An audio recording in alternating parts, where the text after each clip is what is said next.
সকলকে। আশা করি সবাই ভালো আছি, সুস্থ আছি। এক্সিস মেডিকেল স্কুলের নিয়মিত যে আমাদের আয়োজনগুলো আছে প্রতিটা বিষয়ের, তার মধ্যে সাইকিয়াট্রি একটি অন্যতম বিষয়, যেটা নিয়ে অলরেডি আমাদের প্রিয় ম্যাডাম মারিয়া ম্যাডাম প্রতি বৃহস্পতিবারে ক্লাস নিয়ে থাকেন। কিন্তু আজকে থাকছে একটি ভিন্নধর্মী আয়োজন। আজ থেকে প্রতি বুধবার ঠিক রাত 10টায় ম্যাডাম আমাদের সাথে আলোচনা করবেন সাইকিয়াট্রির কমন কেসগুলো নিয়ে। তারই ধারাবাহিকতায় আজকে আমাদের টপিক হচ্ছে ডিপ্রেশন। আজকের টপিকে আমি আপনাদের সাথে হোস্ট হিসেবে আছি উম্মে হাবিবা আক্তার, চতুর্থ বর্ষ, ঢাকা কমিউনিটি মেডিকেল কলেজ। আর আমাদের সাথে আমাদের আজকের গেস্ট, আমাদের সবার প্রিয় ফাতেমা মারিয়া খান ম্যাডাম, যিনি হচ্ছেন এমবিবিএস, এমডি করেছেন সাইকিয়াট্রির উপর বিএসএমএমইউ থেকে, আর যিনি হচ্ছেন অ্যাসিস্ট্যান্ট প্রফেসর হিসেবে আছেন ডিপার্টমেন্ট অফ সাইকিয়াট্রি, উত্তরা আধুনিক মেডিকেল কলেজে। তাহলে সরাসরি ম্যাডামের কাছে চলে যাই। আসসালামু আলাইকুম ম্যাডাম, কেমন আছেন? আমি ভালো আছি হাবিবা, তুমি কেমন আছো? ম্যাম ভালো আছি আলহামদুলিল্লাহ। ম্যাডাম আমাদের সবারই তো আসলে সাইকিয়াট্রির যে কমন কেসগুলো আছে সেগুলো নিয়ে অনেক কিছু জানার থাকে, বা মনে হয় যে যেহেতু এগুলো কমন আমাদের চারপাশে আমরা সবসময় দেখি বা জানার আছে, তো এইগুলো নিয়ে একটু যদি ডিসকাস করা যেত। তো সেই ধারাবাহিকতায় আমরা আজকে ডিপ্রেশন নিয়ে কথা বলবো ইনশাল্লাহ। তো ম্যাডাম প্রথমে যদি আপনাকে জিজ্ঞেস করি, ম্যাডাম ডিপ্রেশন জিনিসটা আসলে কি? অনেকে তো আসলে জিনিসটা নিয়ে অনেক রকম ভাবে চিন্তা করে যে না আমার মন খারাপ তাহলে আমি ডিপ্রেশনে আছি, মানে এখন জিনিসটা আসলে এমন হয়ে গিয়েছে যে কিছু হলেই বলে যে হ্যাঁ আমি ডিপ্রেশনে আছি। আসলে কি ম্যাডাম জিনিসটা এরকম কিনা যে মন খারাপে থাকা মানে ডিপ্রেশন, নাকি ডিপ্রেশনটা আসলে কি আপনি যদি একটু বলতেন। আসলে বিষয়টি হচ্ছে আমরা যে ওয়ার্ডটি আমরা নর্মালি ইউজ করি, আমরা যখন হচ্ছে অ্যাজ এ জেনারেল পিপল যখন আমরা ডিপ্রেশন ওয়ার্ডটা ইউজ করি, তখন সেটা আসলে আমরা যেটা মনে করি যেটা হচ্ছে যে আমাদের মন খারাপ লাগাকে হয়তো বা ডিপ্রেশন বলা হয়। অথবা আসলে আমরা হচ্ছে যে ডিপ্রেশন রোগ বলতে যে আসলে যে জিনিসটা বুঝি মেজর ডিপ্রেসিভ ডিসঅর্ডার, আসলে মন খারাপ এবং মেজর ডিপ্রেসিভ ডিসঅর্ডার এই দুটোর মধ্যে কিন্তু একটা বিরাট একটা তফাৎ রয়েছে। দ্যাট মিনস হচ্ছে তোমার অথবা আমার যে কোনো কারোই কিন্তু কোনো ধরনের স্ট্রেসফুল ইভেন্ট অথবা দেখা যাচ্ছে কোনো স্যাড নিউজ শুনলে কিন্তু অটোমেটিকলি কিন্তু সবার খারাপ লাগতে পারে, অথবা তোমার এই ডে টু ডে অ্যাক্টিভিটি সবার কিন্তু একরকম যায় না। হয়তোবা আজকের ডেটা তোমার খুব কোনো কারণেই খারাপ গেল, হয়তোবা এক্সাম ভালো হয়নি, অথবা দেখা যাচ্ছে টিচার বকা দিয়েছে অথবা বস বকা দিয়েছে, সেই কারণে আসলে মন খারাপ। তো কারো যদি আসলে মানে কোনো কারণ জনিত, আমরা জানি আমাদের লাইফে দৈনন্দিন কাজ থাকে, তো সেই বিভিন্ন ধরনের হচ্ছে ইভেন্ট গুলো যখন হচ্ছে আমাদের বিপরীতে চলে যায়, তখন আমাদের স্বাভাবিকভাবে হচ্ছে আমাদের মন খারাপ লাগে। এটি কিন্তু অ্যাবসলিউটলি একটা নর্মাল ইমোশন। তো স্যাডনেস হচ্ছে আমাদের একদম নর্মাল ইমোশন, যে কোনো কিছুতেই স্যাডনেস হওয়াটা স্বাভাবিক। যদি দেখা গেছে যে আপনি কোনো ধরনের স্যাড নিউজ শুনে স্যাড হচ্ছেন না, তাহলে সেটা কিন্তু আসলে অস্বাভাবিক। কিন্তু যখনই আসলে আমরা ডিপ্রেশন নামক অথবা হচ্ছে মেজর ডিপ্রেসিভ ডিসঅর্ডার যখন বলবো, তখন শুধুমাত্র এই মন খারাপ লাগাটাকে কিন্তু আমরা বলবো না। তখন যখন আমরা অ্যাসেস করি, আমাদের কাছে যখন পেশেন্টরা আসে মেজর ডিপ্রেসিভ ডিসঅর্ডার নিয়ে, তখন প্রথমেই তাদের যেই কমপ্লেইনটা থাকে, ম্যাডাম আমার কোনো কিছু ভালো লাগে না। দ্যাট মিনস হচ্ছে মনটা খারাপ থাকে অথবা ইরিটেবল থাকে। তো আমাদের যে জিনিসটি হচ্ছে সাইকিয়াট্রিতে প্রত্যেকটা ডিপার্টমেন্টেই হচ্ছে বিভিন্ন ধরনের স্কেল ইউজ করা হয়। তো আমাদের যেহেতু হচ্ছে মনোরোগ বিদ্যা বিভাগ, তো আমরা এই মনোরোগ বিদ্যা বিভাগে হচ্ছে আমাদের এই মনোরোগ বিভিন্ন রকমের মনের বিভিন্ন রোগকে আমরা যখন হচ্ছে মেজার করি, তখন বিভিন্ন ধরনের স্কেল দিয়ে মেজার করি। তো সেক্ষেত্রে হচ্ছে সবচেয়ে ওয়ার্ল্ড ওয়াইড যেটা হচ্ছে সবচেয়ে গ্রান্টেড যে স্কেলটা রয়েছে, সেটা হচ্ছে ডায়াগনস্টিক স্ট্যাটিস্টিক্যাল ম্যানুয়াল এডিশন 5, যেটা DSM-5 নামে আমরা জানি। তো সেই অনুযায়ী যেটা আমাদের মেজর ডিপ্রেসিভ ডিসঅর্ডার ডায়াগনোসিস করতে আমাদের মোটামুটি 5টা অথবা 5টার বেশি লক্ষণ লাগে, যেটির মধ্যে অন্যতম দুটো লক্ষণ হচ্ছে, একটি হচ্ছে আপনার মন একাধারে 14 দিন পর্যন্ত আপনার মন খারাপ থাকবে, এবং এটার সাথে হচ্ছে আপনি আপনার লাইফে কোনো ধরনের আনন্দ পাবেন না। দ্যাট মিনস হচ্ছে এই দুটো মেজর যে ক্রাইটেরিয়া, যে দুটো লক্ষণ, যে কোনো একটা যদি আপনার মধ্যে থাকে এবং যেটা যদি আসলে টানা 14 দিন থাকে, তাহলে হচ্ছে আমাদের প্রথম লক্ষণ হিসাবে যে আসলে ডিপ্রেশন হয়েছে কিনা, তখন হচ্ছে আমরা কোনো মানুষকে চিহ্নিত করি।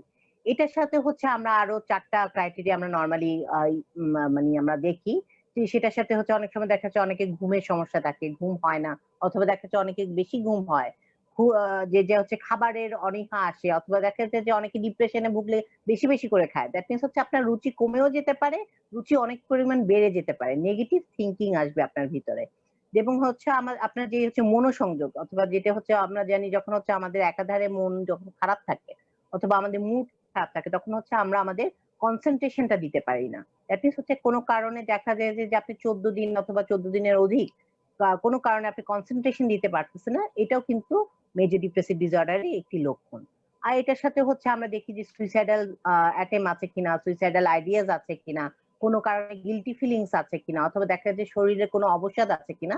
এগুলো যখন হচ্ছে 5টা অথবা 5টা লক্ষণ বেশি যখন আমরা পাবো কারোর ভিতরে, এবং যার ভিতরে কোনো ধরনের শারীরিক রোগ নেই, দ্যাট মিনস হচ্ছে আপনার এই ডিপ্রেশনটা কোনো ধরনের শারীরিক অথবা দেখা যাচ্ছে কোনো ধরনের মাদক দ্রব্য সেবনের জন্য হচ্ছে না, তখনই সেটাকে আমরা আসলে মেজর ডিপ্রেসিভ ডিসঅর্ডার বলবো। এবং অবশ্যই আপনার এই লক্ষণগুলো আপনার জীবনকে কোনো না কোনো ভাবে ব্যাহত করবে। দ্যাট মিনস হচ্ছে আপনি যদি এই লক্ষণগুলো নিয়ে কিন্তু আবাদে যদি দেখা যাচ্ছে স্কুলে যাচ্ছেন, আপনি কলেজে যাচ্ছেন, অফিসে যাচ্ছেন, তাহলে কিন্তু কোনোভাবেই কিন্তু এটা মেজর ডিপ্রেসিভ ডিসঅর্ডারের মেজর ক্রাইটেরিয়া, যেটা হচ্ছে আমাদের ফাংশনাল ইম্পেয়ারমেন্ট। দ্যাট মিনস হচ্ছে এতগুলো ক্রাইটেরিয়া যখন আপনি ফুলফিল করবেন, তখনই আসলে আমরা জিনিসটাকে আসলে ডিপ্রেশন বলবো অথবা ডিপ্রেশন রোগ বলবো। অন্যথায় যেটি হচ্ছে আমাদের শুধু মন খারাপ, সেটা শুধুই মাত্র মন খারাপ, যেটা আসলে আপনি পরবর্তী দিনে যখন আপনার ডেটা ভালো হবে তখন অটোমেটিকলি আপনার মুডটা কিন্তু চেঞ্জ হবে। জি ম্যাডাম, অনেক থ্যাংক ইউ। হয়তো এই ব্যাপারটা অনেকেরই জানা ছিল না যে মেজর কিছু ক্রাইটেরিয়া দেখতে হয়। তাহলে ম্যাডাম, আমরা যখন ওয়ার্ডে থাকি বা হচ্ছে কখনো কোনো যদি এরকম পেশেন্ট ডিল করার মতো সুযোগ হয়, তখন সেক্ষেত্রে এরকম তো তারা তো এভাবে নর্মালি বলবে যে হ্যাঁ আমার মন খারাপ বা এরকম। সেক্ষেত্রে আমরা কিভাবে আসলে তাদের হিস্ট্রিটা নেওয়া বা শুরুতে তাদেরকে কিভাবে আমরা এক্সক্লুড করতে পারি? এই আচ্ছা, ক্রাইটেরিয়া গুলাই কি শুধু দেখবো নাকি? রাইট। যেটি হচ্ছে আসলে আমরা যখন নরমালি যখন আমরা এমবিবিএস এর সময় অথবা যখন হচ্ছে আমরা এমবিবিএস এর দেখা গেছে 5th ইয়ারে পড়ি, তখনই আমাদের সাইকিয়াট্রি রিলেটেড পেশেন্ট গুলো আমরা নরমালি পাই। অথবা আমরা যখন ডক্টর হয়ে যাই তখন ইন্টার্নির সময় আমরা অনেকগুলো পেশেন্ট পেয়ে থাকি। তো সেই সময় হচ্ছে আমরা নরমাল হিস্ট্রি টেকিং, আমাদের জেনারেল মেডিসিনের অথবা সার্জারি রিলেটেড যে হিস্ট্রি টেকিং, সেরকম হিস্ট্রি টেকিং না আসলে আমাদের যখন আমরা সাইকিয়াট্রি হিস্ট্রি টেকিং করি, তখন স্পেশালি যখন হচ্ছে আপনি ডিপ্রেশন ডায়াগনোসিস করতে যাবেন, তখন হচ্ছে আমরা কিছু মানে সার্কামস্টেন্সিয়াল কিছু এভিডেন্স খুঁজি। দ্যাট মিনস হচ্ছে মানুষটার হচ্ছে বয়সটা কত, এটা দেখতে হবে সে মেল নাকি ফিমেল। বিকজ হচ্ছে যেটা হচ্ছে ফিমেলদের কিন্তু ডিপ্রেশন হওয়ার চান্সটা কিন্তু মেলদের তুলনায় অনেক বেশি, কারণ আমরা জানি হচ্ছে মেলরা কিন্তু অনেক বেশি হচ্ছে চান্স থাকে তাদের হচ্ছে সোশ্যালি এঙ্গেজড হওয়ার, কমিউনিকেশন করার, অথবা তাদের যে রেসপন্সিবিলিটি গুলো শুধুমাত্র হয়তো মানে টাকা পয়সা বা ফিনান্সিয়াল রিলেটেড হয়, কিন্তু মেয়েদের হচ্ছে বার্ডেন রিলেটেড বেশি থাকে। দ্যাট মিনস হচ্ছে মেয়েদের কোপিং ক্যাপাবিলিটি কিন্তু ছেলেদের থেকে কম। তো সেক্ষেত্রে হচ্ছে জেন্ডার প্রথম থেকে যদি দেখি হিস্ট্রি রেকিং এ, যখন হচ্ছে আমরা নর্মালি যখন একটা পার্টিকুলার্স নেই, তো সেক্ষেত্রে হচ্ছে সে মেল না ফিমেল, তার বয়সটা কত, কারণ আমরা জানি হচ্ছে নর্মালি হচ্ছে যখন হচ্ছে আপনার ডিপ্রেশনটা হয় সেটা হচ্ছে নর্মালি আপনার 20 to 30 পিকস এর মধ্যে হচ্ছে নরমালি আপনার এই ডিপ্রেশনটা পিকটা হবে। এবং অনেক ক্ষেত্রে দেখা যায় ওল্ড এজেও কিন্তু আমাদের ডিপ্রেশন হয়। তো অবশ্যই ওল্ড এজে যারা হচ্ছে আপনার কিছু এনজাইটি সিমটমসও নিয়ে আসে, তখন হচ্ছে আমাদের ডিপ্রেশনটাকেই ডায়াগনোসিস করতে হয়। এটার ক্ষেত্রে হচ্ছে যেটি হচ্ছে অবশ্যই এই পার্টিকুলারস গুলোকে চিহ্নিত করাটা খুব বেশি দরকার। এটার সাথে হচ্ছে সোশিও ইকোনমিক কন্ডিশন গুলো দেখা দরকার। দ্যাট মিনস হচ্ছে আপনি কোন সোশিও ইকোনমিক কন্ডিশন থেকে আসছেন, সেটার সাথে আসলে ডিপ্রেশনের কোনো ধরনের লিঙ্ক আছে কিনা। অথবা দেখা গেছে যে হচ্ছে আপনি যে জিনিসটি হচ্ছে নরমালি আপনার অকুপেশনটা কি, আপনার অকুপেশন দেখা গেছে যে খুব বেশি টায়ারিং, অথবা দেখা যাচ্ছে আপনি একটা গার্মেন্টস ওয়ার্কার, মোর দেন 12 আওয়ার্স পর্যন্ত আপনি কাজ করেন, দ্যাট মিনস হচ্ছে আপনার কোনো রিক্রিয়েশনাল অ্যাক্টিভিটি নেই, আপনি student, MBBS student, there is lots of হচ্ছে মানে stress due to your studies. তো এটা কিন্তু একটা আপনার ডিপ্রেশনের একটা কারণ হতে পারে। সামনে সে কি কোনো ধরনের হচ্ছে পরীক্ষা খারাপ হয়েছে কিনা, তো স্টুডেন্ট হলে সে রিলেটেড কিন্তু আমরা একটা কিছুটা হিন্ট পাই। দ্যাট মিনস হচ্ছে আপনি সাইকিয়াট্রিস্ট যদিও না হন, কিন্তু সাইকিয়াট্রিক হিস্ট্রি যখন নেবেন প্রত্যেকটা জিনিসে কিন্তু আপনি ক্লু পাবেন, যদি আসলে ডিপ্রেশনে আপনি ইয়া করতে চান, মানে দ্যাট মিনস হচ্ছে আপনি লক্ষণগুলো আসলে জানতে চান। তো পার্টিকুলার্স গুলো নেওয়ার পরে আমরা চিপ কমপ্লেন, নরমালি আমরা যেটা আমরা মেডিসিনের চিপ কমপ্লেন নেই, তো যেটি হচ্ছে পার্টিকুলারলি আপনার চিপ কমপ্লেন্স গুলো যেটি পেশেন্ট বলবে, তো প্রথমেই বলবে যে স্যাডনেস। দ্যাট মিনস হচ্ছে তার সবসময় হচ্ছে পারসিস্টেন্ট, তার মুডটা লো থাকবে। দ্যাট মিনস আপনি লো মুড হিসাবে আপনার চিপ কমপ্লেনটা হচ্ছে নোটেড ডাউন করতে পারেন। এটার সাথে ল্যাক অফ প্লেজার হতে পারে, অথবা দেখা গেছে যে হচ্ছে কি বল lack of pleasurable activity in for the last 1 month, কতদিন পর্যন্ত হচ্ছে, এটির সাথে সাথে আপনি পার্টিকুলার লিখে ফেললেন। এটার সাথে স্লিপ ডিস্টারবেন্স আছে কিনা, অথবা দেখে লস অফ অ্যাপেটাইট আছে কিনা, সুইসাইডাল থিঙ্কিং আছে কিনা। ফাংশনাল ইম্পেয়ারমেন্ট আছে কিনা, এগুলো আপনি চিপ কমপ্লেন্টে লিখে ফেলেন। দ্যাট মিনস হচ্ছে আপনাকে আপনার পেশেন্ট যেগুলো বলবে সেগুলোই হচ্ছে আপনার চিপ কমপ্লেন হিসাবে। এরপরে হচ্ছে আপনি প্রেজেন্ট হিস্ট্রিটা একটু এলাবোরেট করবেন। যখন হচ্ছে আমরা নর্মালি যেটা হচ্ছে আমাদের ডিপ্রেশন নিয়ে যে জিনিসগুলো দেখি, প্রত্যেকটা কমপ্লেন গুলো আমরা এলাবোরেট করি যে আসলে যখন স্লিপ প্যাটার্নটা যখন আসে তখন আসলে স্লিপ প্যাটার্নটা কেমন। কারণ আমরা জানি যে ডিপ্রেশন যখন বলি তখন দেখা গেছে যে ঘুমের প্যাটার্নটা কিন্তু ভেঙে ভেঙে আসে। দ্যাট মিনস হচ্ছে আপনাকে রোগী বলবে যে আমার আসলে ঘুমের সমস্যা হয় না, আমি ঠিকই 8 ঘন্টা ঘুমাই, কিন্তু সকালবেলা দেখা গেছে যে আমি ফ্রেশ ফিল করি না। দ্যাট মিনস সকালবেলা আমার মুডটা খুব বেশি ইরিটেবল থাকে। আস্তে আস্তে করে ডে যখন বাড়ে তখন আমার মুডটা ঠিক হয়ে আসে। তখন যখন এরকম একটা সিনারিও বলবে, আপনি যখন এলাবোরেটলি প্রেজেন্ট হিস্ট্রি যখন এলাবোরেটলি লিখবেন, তখনও কিন্তু পেশেন্টের কাছ থেকে আপনি অনেকগুলো হিস্ট্রি পাবেন যেটা আসলে ডিপ্রেশন হিসেবে আপনাকে ইন্ডিকেট করবে। এরপর হচ্ছে আপনার হচ্ছে সুইসাইডাল যদি অ্যাটেম্প থেকে থাকে, সেটা হচ্ছে কয়দিন আগে নিয়েছে, সেটা প্ল্যান ছিল কিনা, অথবা সে কোনো ধরনের রাগের মাথায় ইম্পালসিভলি করেছে কিনা, এই জিনিসগুলোকে একটু এলাবোরেট করা দরকার। গিলটি ফিলিংস আছে কিনা, নেগেটিভ ফিলিংস আছে কিনা, নেগেটিভ থট আছে কিনা, এগুলো হচ্ছে আমরা একটু প্রেজেন্ট ইলনেসে আমরা হচ্ছে এলাবোরেট করে আমরা নিতে পারি।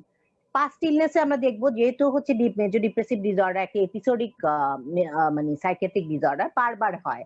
তো সেক্ষেত্রে হচ্ছে এটা পাস্ট তার কোনো এপিসোড ছিল কিনা। এবং যে জিনিসটা হচ্ছে আমরা মেজর ডিপ্রেসিভ ডিসঅর্ডার যখন আমরা হিস্ট্রি নেই, তখন হচ্ছে আমরা বাইপোলার মুড ডিসঅর্ডারটাকে হচ্ছে আমরা সবসময় হচ্ছে আমরা এক্সক্লুড করার চেষ্টা করি। আমরা আমাদের লাস্ট ক্লাসে কিন্তু আমরা সেটা আমরা আলোচনা করেছিলাম। দ্যাট মিনস হচ্ছে বাইপোলার মুড ডিসঅর্ডার দুইটা থাকে, একটাতে ম্যানিয়া থাকে, একটাতে ডিপ্রেশন থাকে। আপনি যদি শুধু ডিপ্রেশন নিয়ে যদি আসেন, ওয়েদার দ্যাট মিনস হচ্ছে আপনার নেক্সট এপিসোডটা ম্যানিয়াও হতে পারে, ইউ ডোন্ট নো। তো শুধুমাত্র এটা শুধু মেজর ডিপ্রেসিভ ডিসঅর্ডার নাকি হচ্ছে বাইপোলারের ডিসঅর্ডার, সেটা হচ্ছে আসলে আমাদেরকে প্রিভিয়াস এপিসোড গুলোকে দেখে কিন্তু আমাদেরকে ডায়াগনোসিস করতে হবে। দ্যাট মিনস হচ্ছে আমাদের পাস্ট হিস্ট্রি এই কারণে খুব বেশি ইম্পর্টেন্ট। এবং হচ্ছে যে জিনিসটা হচ্ছে অবশ্যই আমাদের মেডিকেল হিস্ট্রি, সে আদার্স কোনো ধরনের মেডিকেল কোনো প্রবলেম, ডায়াবেটিস, হাইপারটেনশন, এগুলোতে সে ভুগছে কিনা, কোনো ধরনের ড্রাগস নিচ্ছে কিনা। যেমন অনেকে দেখা যায় স্টেরয়েড নেয়, স্টেরয়েড থেকে মেজর ডিপ্রেসিভ ডিসঅর্ডার হতে পারে, আইসোনিয়াজেট অথবা অ্যান্টি টিবি থেকে হতে পারে, অ্যান্টি ক্যান্সার ড্রাগস হতে পারে। কিন্তু দেখা গেছে কিছু অ্যান্টিবায়োটিকও কিন্তু হচ্ছে এই ধরনের মেজর ডিপ্রেসিভ ডিসঅর্ডার করতে পারে। অথবা দেখা যাচ্ছে যে আরেকটা ইম্পর্টেন্ট হিস্ট্রি যখন আপনি নিবেন, তখন হচ্ছে সাবস্টেন্সের হিস্ট্রি। আমরা যেটা হচ্ছে নরমালি আমরা সাবস্টেন্স হিস্ট্রি নেই। আপনি হিস্ট্রি টেকিং এর সময় আপনি কোনো ধরনের মাদকদ্রব্য সেবন করছেন কিনা, লাইক অ্যালকোহল, অথবা হচ্ছে আপনি কোনো গাঁজা অথবা ইয়াবা, অথবা দেখা যাচ্ছে আপনি স্টিমুলেন্ট জাতীয় এলএসডি, অথবা যেগুলো আসলে কোকেন, এ ধরনের কোনো ধরনের আপনি মাদক নিচ্ছেন কিনা, কতদিন ধরে নিচ্ছেন, অথবা এটা আসলে হচ্ছে আপনি যদি নিয়ে থাকেন সেটা হচ্ছে আসলে আপনার কোনো ধরনের ট্রিটমেন্ট পেয়েছিল কিনা, এটা সাবস্টেন্স হিস্ট্রিতে আসলে দরকার। এবং আরেকটা খুব ইম্পর্টেন্ট বিষয় আমরা জানি হচ্ছে মেজর ডিপ্রেসিভ ডিসঅর্ডার ডায়াগনোসিস করতে হলে আমাদের পার্সোনালিটিটাও কিন্তু দেখতে হয়। দ্যাট মিনস হচ্ছে আমাদের পার্সোনালিটি হিস্ট্রিতে আমরা যে আসলে তার ছোটকালটা কেমন ছিল, স্কুলিং কেমন ছিল, তারপর হচ্ছে সে যখন অ্যাডাল্ট হয়েছিল কোনো ধরনের সেক্সুয়াল অ্যাবিউজ হয়েছিল কিনা তার লাইফে, অথবা দেখা যাচ্ছে সে ছোটকাল থেকে তোর ইমোশনাল কোনো ধরনের নেগলিজেন্সির শিকার হয়েছিল কিনা, বুলিং এর কোনো হিস্ট্রি আছে কিনা, অনলাইনে ধরেন কোনো ধরনের ইন্টারনেট অ্যাডিকশন আছে কিনা, এগুলো কিন্তু আমাদের পার্সোনাল হিস্ট্রি থেকে নিতে হবে। অথবা দেখা যাচ্ছে তার কোনো রিপিটেড কোনো ধরনের ট্রমার হিস্ট্রি আছে কিনা, যেমন রিপিটেডলি হচ্ছে তার কোনো ব্রেকিং মানে রিলেশনশিপ ব্রেকআপ আছে কিনা, অথবা যদি ম্যারিড হয়ে থাকে তাহলে তার কোনো ধরনের ডিভোর্সের হিস্ট্রি আছে কিনা, এগুলো আমাদের পার্সোনাল। দ্যাট মিনস হচ্ছে আপনি যে মানে আপনি যখন মেজর ডিপ্রেসিভ ডিসঅর্ডার ডায়াগনোসিস করবেন, আপনি হিস্ট্রির মাধ্যমেই কিন্তু পেশেন্টের কাছ থেকে এগুলো নিতে পারছেন। দ্যাট মিনস হচ্ছে এগুলোর মাধ্যমে আমরা নরমালি একটা ছাঁচ নেই। এটার পর হচ্ছে আমরা মেন্টাল স্টেট এক্সামিনেশন করি, কারণ আমরা জানি আমাদের পুরো সাইকিয়াট্রিক হিস্ট্রিটাই হচ্ছে আমাদের অনেক টাইম কনজিউমিং হয়, এবং আমরা প্রত্যেকটা পেশেন্টকে কিন্তু 40 থেকে 45 মিনিট ধরে কিন্তু আমরা এই হিস্ট্রি টেকিংটা করি নরমালি। এবং সেক্ষেত্রে হচ্ছে আমরা দেখি যে তার মুডটা কি অনেকদিন ধরে ডিপ্রেস আছে কিনা, এটার সাথে তার অ্যাপিয়ারেন্স বিহেভিয়ার কে কোরিলেট করা যায় কিনা। যেমন যে ডিপ্রেস থাকলে তার দেখা গেছে একটা স্যাড লুকিং ফেস থাকে, আমরা দেখলেই বুঝতে পারবো যে আসলে পেশেন্টটা খুব স্যাড। তারপর দেখা গেছে অনেকে দেখা গেছে যে ভার্টিক্যাল ফ্যারো থাকে, যে ফোরহেডের সামনে ভার্টিক্যাল ফ্যারো, যেমন হচ্ছে যাদের ক্রনিক্যালি অনেকদিন ধরে যারা ডিপ্রেশনে ভুগে থাকে তাদের দেখা যাচ্ছে এই ভার্টিক্যাল ফ্যারোটা পাওয়া যায়। যেমন অ্যাঙ্গেল অফ দ্য মাউথ অনেক সময় ডাউনওয়ার্ডস গেজ থাকে, ডাউনওয়ার্ডস গেজে থাকে। আর দেখা যায় অনেক সময় পেশেন্ট একদম মিউট থাকে, আমরা জানি অনেক ক্ষেত্রে যেটা যে ডিপ্রেসিভ মিউট, তো পেশেন্ট মিউটও থাকতে পারে। দ্যাট মিনস হচ্ছে আপনার মুডের সাথে সাথে আপনি দেখবেন হচ্ছে পেশেন্টের আপনার জেস্চারটা কেমন, তার অ্যাপিয়ারেন্সটা কেমন, তার পশ্চারটা কেমন। সেটা অনেক সময় দেখা যাচ্ছে একদম মিউট হয়ে দেখা যাচ্ছে একটা স্টুপ পশ্চার নিয়ে আসলো, দ্যাট মিনস আপনি কি এটাকে সিজোফ্রেনিয়া বলে ফেলবেন? না, তখন হচ্ছে আপনাকে আরো মেন্টাল স্টেট এক্সামিনেশন আরো বেশি দেখতে হবে। এটার সাথে হচ্ছে আপনি থট দেখবেন যে আসলে তার কোনো নেগেটিভ থিংকিং আছে কিনা, ন্যাট যেটাকে বলা হয় নেগেটিভ অটোমেটিক থিংকিং। এবং এটার সাথে হচ্ছে আপনার কোনো ধরনের ডিলুশন আছে কিনা, কারণ অনেক সময় দেখা যাচ্ছে মেজর ডিপ্রেসিভ ডিসঅর্ডারের সাথে কিছু সাইকোটিক ইয়াও থাকে, দ্যাট মিনস অনেক সময় ডিলুশনও থাকতে পারে অথবা হচ্ছে অ্যাবনর্মাল পারসেপশনাল ডিস্টারবেন্স, অডিটরি হ্যালুসিনেশনও থাকতে পারে, কিন্তু ওটা ট্রানজিয়েন্ট পিরিয়ডে থাকে। আসলে এগুলোর মাধ্যমে আপনি হিস্ট্রি এবং মেন্টাল স্টেট এক্সামিনেশনের মাধ্যমে কিন্তু আপনি মেজর ডিপ্রেসিভ ডিসঅর্ডারটাকে মানে অ্যাজ এ হোল কিন্তু আপনি একটা হিস্ট্রির মাধ্যমে অথবা আপনি অ্যাসেসমেন্টের মাধ্যমে কিন্তু ডায়াগনোসিস করতে পারবেন। জি ম্যাডাম, অনেক অনেক থ্যাংক ইউ। আসলে তো হিস্ট্রিটা অনেক ইম্পর্টেন্ট আমাদের যে কোনো পেশেন্টের ডায়াগনোসিস করার জন্য। আর যেহেতু এখানে আমরা মোটামুটি সবকিছুই এক্সক্লুড করতে পারতেছি, তাহলে তো হিস্ট্রিটা আরো বেশি ইম্পর্টেন্ট, যে হিস্ট্রির মাধ্যমে আমরা সবকিছুই মোটামুটি জানতে পারতেছি যে আসলে কি হয়েছিল, কি হয় নাই, কি আছে, কোন ধরনের প্রবলেম, বা সে কেমন লুকিং, সবকিছুই। এখন ম্যাডাম এটা তো মোটামুটি হচ্ছে কোনো কারণ সে বলতেছে যে হ্যাঁ এটা ছিল বা এটা ছিল বা এটা আছে। অনেক সময় ম্যাডাম দেখা যায় যে কোনো কারণ ছাড়াই ডিপ্রেশন, মানে বলতেছে যে হ্যাঁ আমি জানি না যে আমার কি কারণ বা কি না কি কিছু বলতে পারতেছে না, কিন্তু সে বলতেছে ডিপ্রেশনে আছে, বা আসলে আমরাও হয়তো চিন্তা করলাম যে না ডিপ্রেশন হতে পারে। সেক্ষেত্রে ম্যাডাম এটা কিভাবে, কারণ ছাড়া ডিপ্রেশনটা কি? আচ্ছা, তো সেক্ষেত্রে হচ্ছে অবশ্যই মানে যে জিনিসটা আসলে ডিপ্রেশনের যে আসলে কোনো ধরনের কারণই যে থাকবে তা কিন্তু না। কারণ আমরা জানি যে অনেক একটা ডিপ্রেশনের নাম আমরা বলবো, সেটা হচ্ছে এন্ডোজেনাস ডিপ্রেশন অথবা বায়োলজিক্যাল ডিপ্রেশন। সেটা হচ্ছে আসলে হচ্ছে আপনার জেনেটিক্যালি আপনার কোনো ধরনের ভালনারেবিলিটি থাকলে অথবা বায়োলজিক্যাল কোনো ধরনের প্রবলেম থাকলে, ইন্টারনাল কোনো প্রবলেম থাকলে, যেমন হরমোনাল প্রবলেম থাকলে, নিউরোট্রান্সমিটারস এর প্রবলেম থাকলে, ইমব্যালেন্স থাকলে এই ধরনের ডিপ্রেশন হতে পারে। দ্যাট মিনস হচ্ছে অনেকে দেখা গেছে যে অনেকদিন ধরে পলিসিস্টিক ওভারিয়ান সিনড্রোম আছে।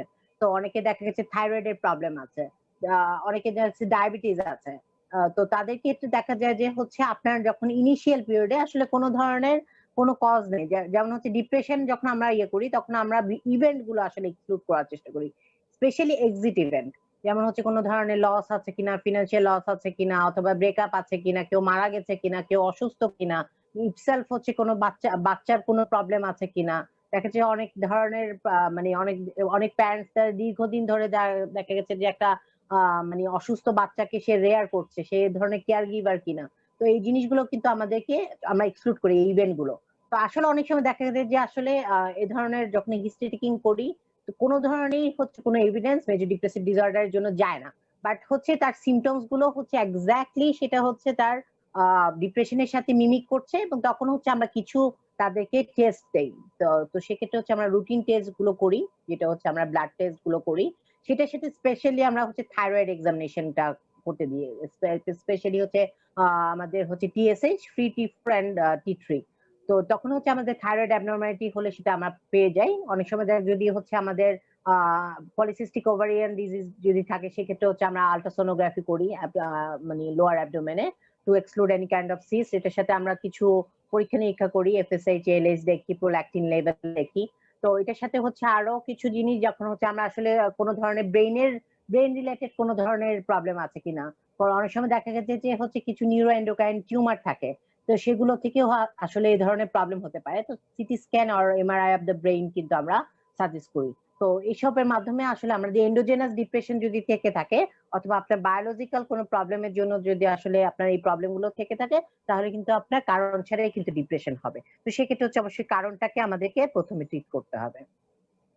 জি ম্যাডাম, অনেক ধন্যবাদ। অনেকের আসলে কনফিউশন থাকে, তাই ক্লিয়ার করে নেওয়া যে আসলে কারণ আর কারণ ছাড়া কোনটা আসলে কেমন। ম্যাডাম, আপনি প্রথমেই যেটা বলছিলেন যে ডিপ্রেশনের ক্ষেত্রে দেখা যায় ফিমেলরা বেশি এফেক্টেড হয়, মানে দেখা যায় ফিমেলদের ক্ষেত্রে ডিপ্রেশন জিনিসটা বেশি দেখা যায়। আমরাও দেখা যায় সচরাচর শুনি যে হ্যাঁ মুড সুইং এর একটা সমস্যা বা এই ধরনের একটা কিছু। সেক্ষেত্রে ম্যাডাম এটা আসলে কোনটার সাথে রিলেটেড, বা এই জিনিসটা আসলে কি, এই মুড সুইং বা এই যে একটা ইরিটেবিলিটির একটা ব্যাপারটা, এটা কি আসলে? আচ্ছা, তো সেই জিনিসটা আসলে যদি হচ্ছে আমরা ব্যাখ্যা করতে চাই, অনেকগুলো জিনিস আসবে এবং বিভিন্ন রকমের থিওরি বিভিন্ন সময় বিভিন্ন রকম কারণকে এটার জন্য দায়ী করে। তো প্রথমে হচ্ছে আমরা যেটা জানি হচ্ছে আমরা ফিমেলরা সাইকোলজিক্যালি মেলদের থেকে একটু আলাদা। দ্যাট মিনস হচ্ছে আমরা কিন্তু more emotional than the physical. That means হচ্ছে আমাদের প্রত্যেকটা জিনিস কিন্তু আমরা ইমোশন দিয়ে কিন্তু আমরা হচ্ছে বিচার করার চেষ্টা করি। তো আমাদের লাইফে যে জিনিসটাই আসে সেটা আসলে আমাদের সরাসরি হচ্ছে আমাদের ইমোশনটাকে হিট করে। তো যে জিনিসটা হচ্ছে দ্যাট মিনস হচ্ছে আপনি জেনেটিক্যালি কিন্তু আপনি vulnerable towards the develop the depression. That means হচ্ছে আপনি জেনেটিক্যালি মেকআপ হিসাবেও কিন্তু আপনি যেমন ডিপ্রেশন এর প্রতি হচ্ছে আপনি খুব বেশি ভালনারেবল, সেই সাথে হচ্ছে আপনি হচ্ছে যে জেন্ডার হিসাবে যেমন হচ্ছে ইমোশনাল সাইকোলজি, তো সেই হিসাবেও কিন্তু আপনি অনেকটুকু ভালনারেবল।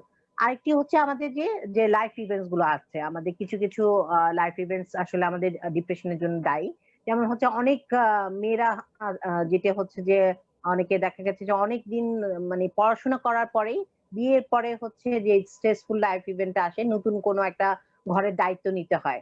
তখন যখন এই যে এরকম এক্সট্রা কোনো প্রেশার হয়, যেমন হচ্ছে নতুন কোনো ইভেন্ট আসে অথবা দেখতে বাচ্চা হয়, তো এইসব ইভেন্ট গুলো আসলে মেয়েদের ক্ষেত্রে কিন্তু বেশি দেন দা মেল। যেমন হচ্ছে যখন একটা বলে মেয়ের যখন বিয়ে হয়, বাচ্চা হয়, যখন হচ্ছে সে আসলে এই বাচ্চাগুলোকে পালার জন্য দেখা গেছে যে সে অনেকদিন ধরে একটা ক্যারিয়ার সে গ্রো করছিল, হঠাৎ করে ক্যারিয়ারটাকে ছেড়ে দিতে হচ্ছে। দ্যাট মিনস হচ্ছে এই জিনিসগুলো কিন্তু তাকে আসলে এই ডিপ্রেশনের দিকে কিন্তু মোর ভালনারেবল করে দেয়।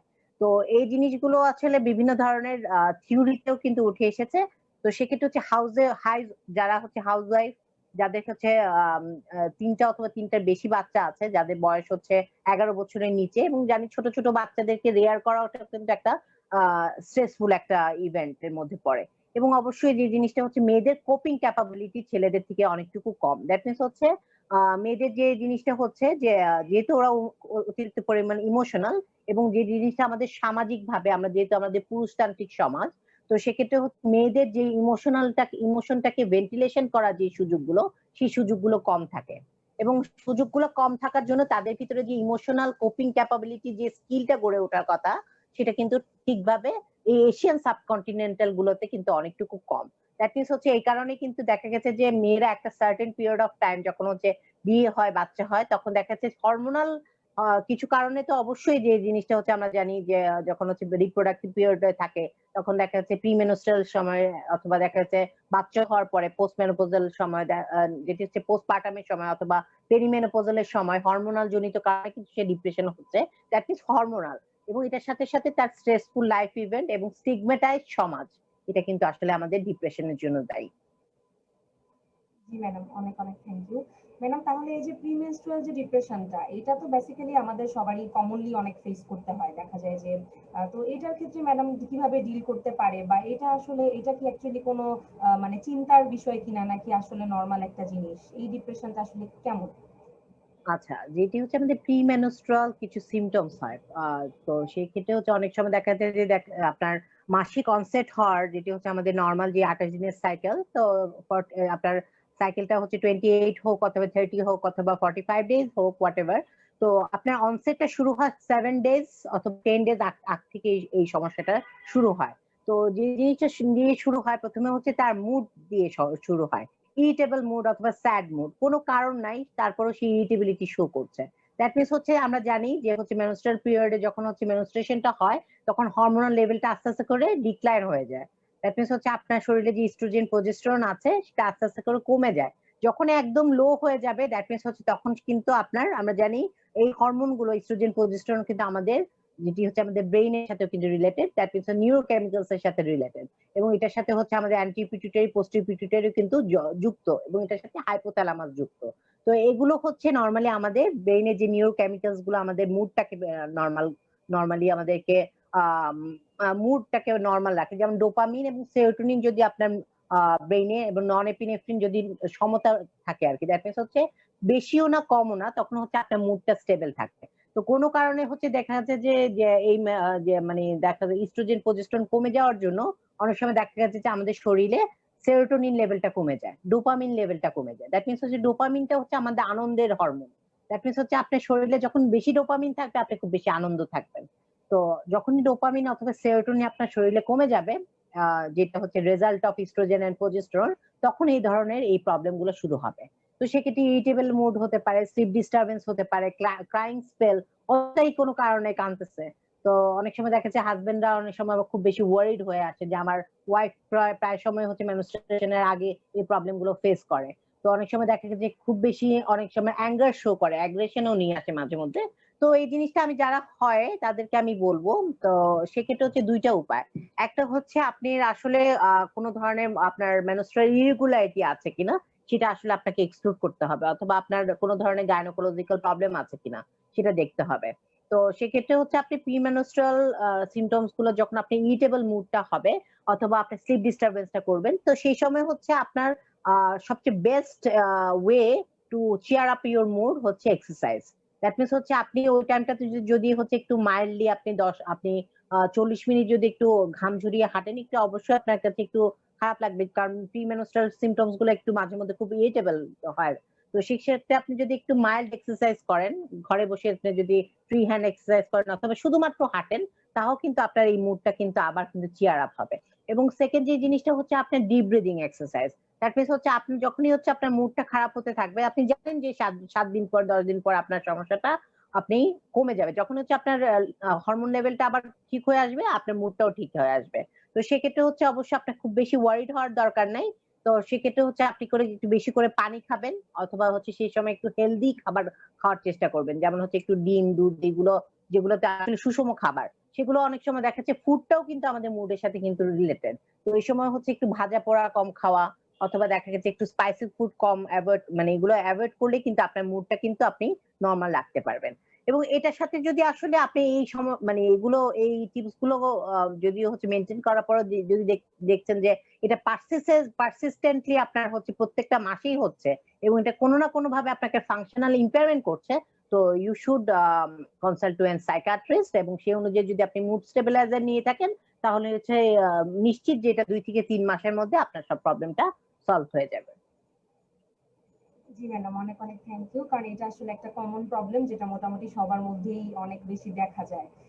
এখন ম্যাডাম, প্রিমেনস্ট্রুয়াল যে ডিপ্রেশনটা, এটার সাথেই যদি একটু বলি যে এটার মতো আরেকটা কমন আমরা যেটা দেখি সেটা হচ্ছে পোস্টপার্টাম ডিপ্রেশন।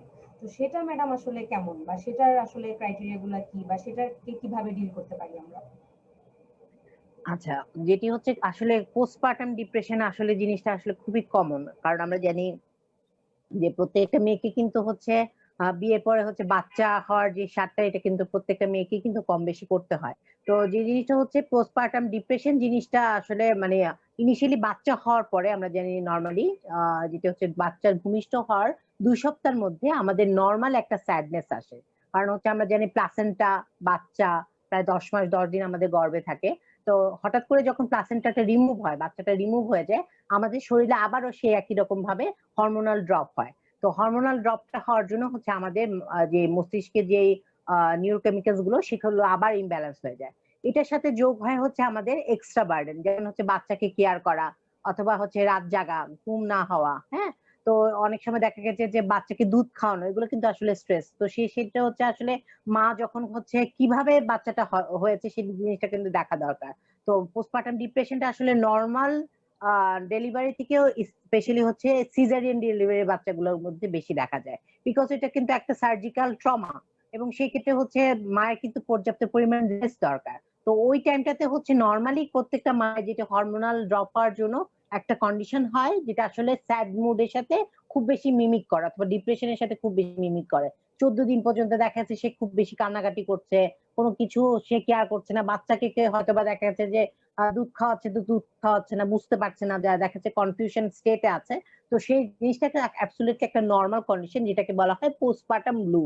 তো এটা আসলে ভয়ের কিছু নাই। যাদের আসলে 14 দিনের মধ্যে বাচ্চা হওয়ার 14 দিন পর্যন্ত এরকম ডিপ্রেসিভ সিমটমস থাকবে, তাদের আসলে যে সাজেশনটা থাকবে, তার 14 দিন পরে তাদেরটা নরমাল যখন হচ্ছে আস্তে আস্তে করে তার হরমোন লেভেলটা আবার পুনরায় ঠিক হয়ে আসবে, তখন এটি নরমালি এটা ভালো হয়ে যাবে।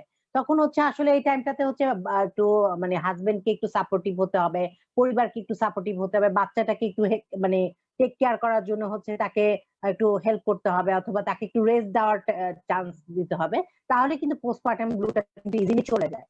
কিন্তু যখন হচ্ছে কারো ভিতরে আসলে যে এই ডিপ্রেশনের যে লক্ষণগুলো আমি কিছুক্ষণ আগে বললাম, এগুলো যদি আসলে মানে দেখা যাচ্ছে যে 14 দিনের পরেও পারসিস্ট করছে, ইভেন এটা হচ্ছে দেখা গেছে 2 থেকে 3 মাস থেকে 6 মাস পর্যন্ত কিন্তু পারসিস্ট করতে পারে। দ্যাট মিনস বাচ্চা হওয়ার 6 মাস পর্যন্ত যাদের ভিতরে এই ডিপ্রেশনটা মানে পারসিস্ট করবে, ডিপ্রেসিভ সিমটমস গুলো দেখা যাচ্ছে, এটার সাথে সাথে দেখা গেছে যে সে একদমই তার বাচ্চাকে কোনো ধরনের টেক কেয়ার করছে না, বাচ্চাকে সে নিজে বাচ্চা বলে মনে করছে না, দেখা যাচ্ছে সে সবসময় বলছে যে আমি বাঁচবো না, আমার বাচ্চাও বাঁচবে না, এই ধরনের কিছু নেগেটিভ থিঙ্কিং গুলো করছে, তখন হচ্ছে আমরা আসলে পোস্টপার্টাম ডিপ্রেশন হচ্ছে কিনা তখন সেটা আমরা অ্যাসেস করি। তো অবশ্যই সেই ক্ষেত্রে কারো যদি পারসিস্টেন্টলি এরকম সমস্যাগুলো থেকে থাকে, তো তাদেরকে অবশ্যই একজন সাইকিয়াট্রিস্টের শরণাপন্ন প্রথম হতে হবে। তো আসলে তাদেরকে আসলে মেজর ডিপ্রেসিভ ডিসঅর্ডার মানে পোস্টপার্টাম ডিপ্রেশন হয়েছে কিনা, কারণ আমরা জানি পোস্টপার্টাম সাইকোসিস আরেকটা টার্ম আছে, যেখানে আসলে হচ্ছে মানে এটা ডিপ্রেশনের মিমিকেই, কিন্তু সেক্ষেত্রে সাইকোটিক কিছু মানে হচ্ছে তার এভিডেন্স থাকে, হঠাৎ করে হচ্ছে অ্যাগ্রেসিভ হয়ে যায় বা বাচ্চাকে মেরে ফেলা। এবং আমরা দেখেছি যে রিসেন্টলি কয়েকদিন আগেও কিন্তু অনেকগুলো ঘটনা ঘটেছে যে মাও মারা গিয়েছে, বাচ্চাকে উপর থেকে ফেলে দিয়েছে। তো এগুলো কিন্তু আসলে নর্মাল একটি মা কিন্তু, যখন নর্মাল সাইকোলজি মা কিন্তু করতে পারে না, যদি না আসলে সে সাইকোটিক হয়ে যায়। তো সেক্ষেত্রে হচ্ছে যে পোস্টপার্টাম সাইকোসিসের যে প্রবলেমটা হয়, তখন সে তার নিজে বাচ্চাটাকে চিনে না, অথবা সে বুঝতে পারে যে হচ্ছে সে বাচ্চাটা তার না, সে ইভিল কোনো প্রোডাক্ট।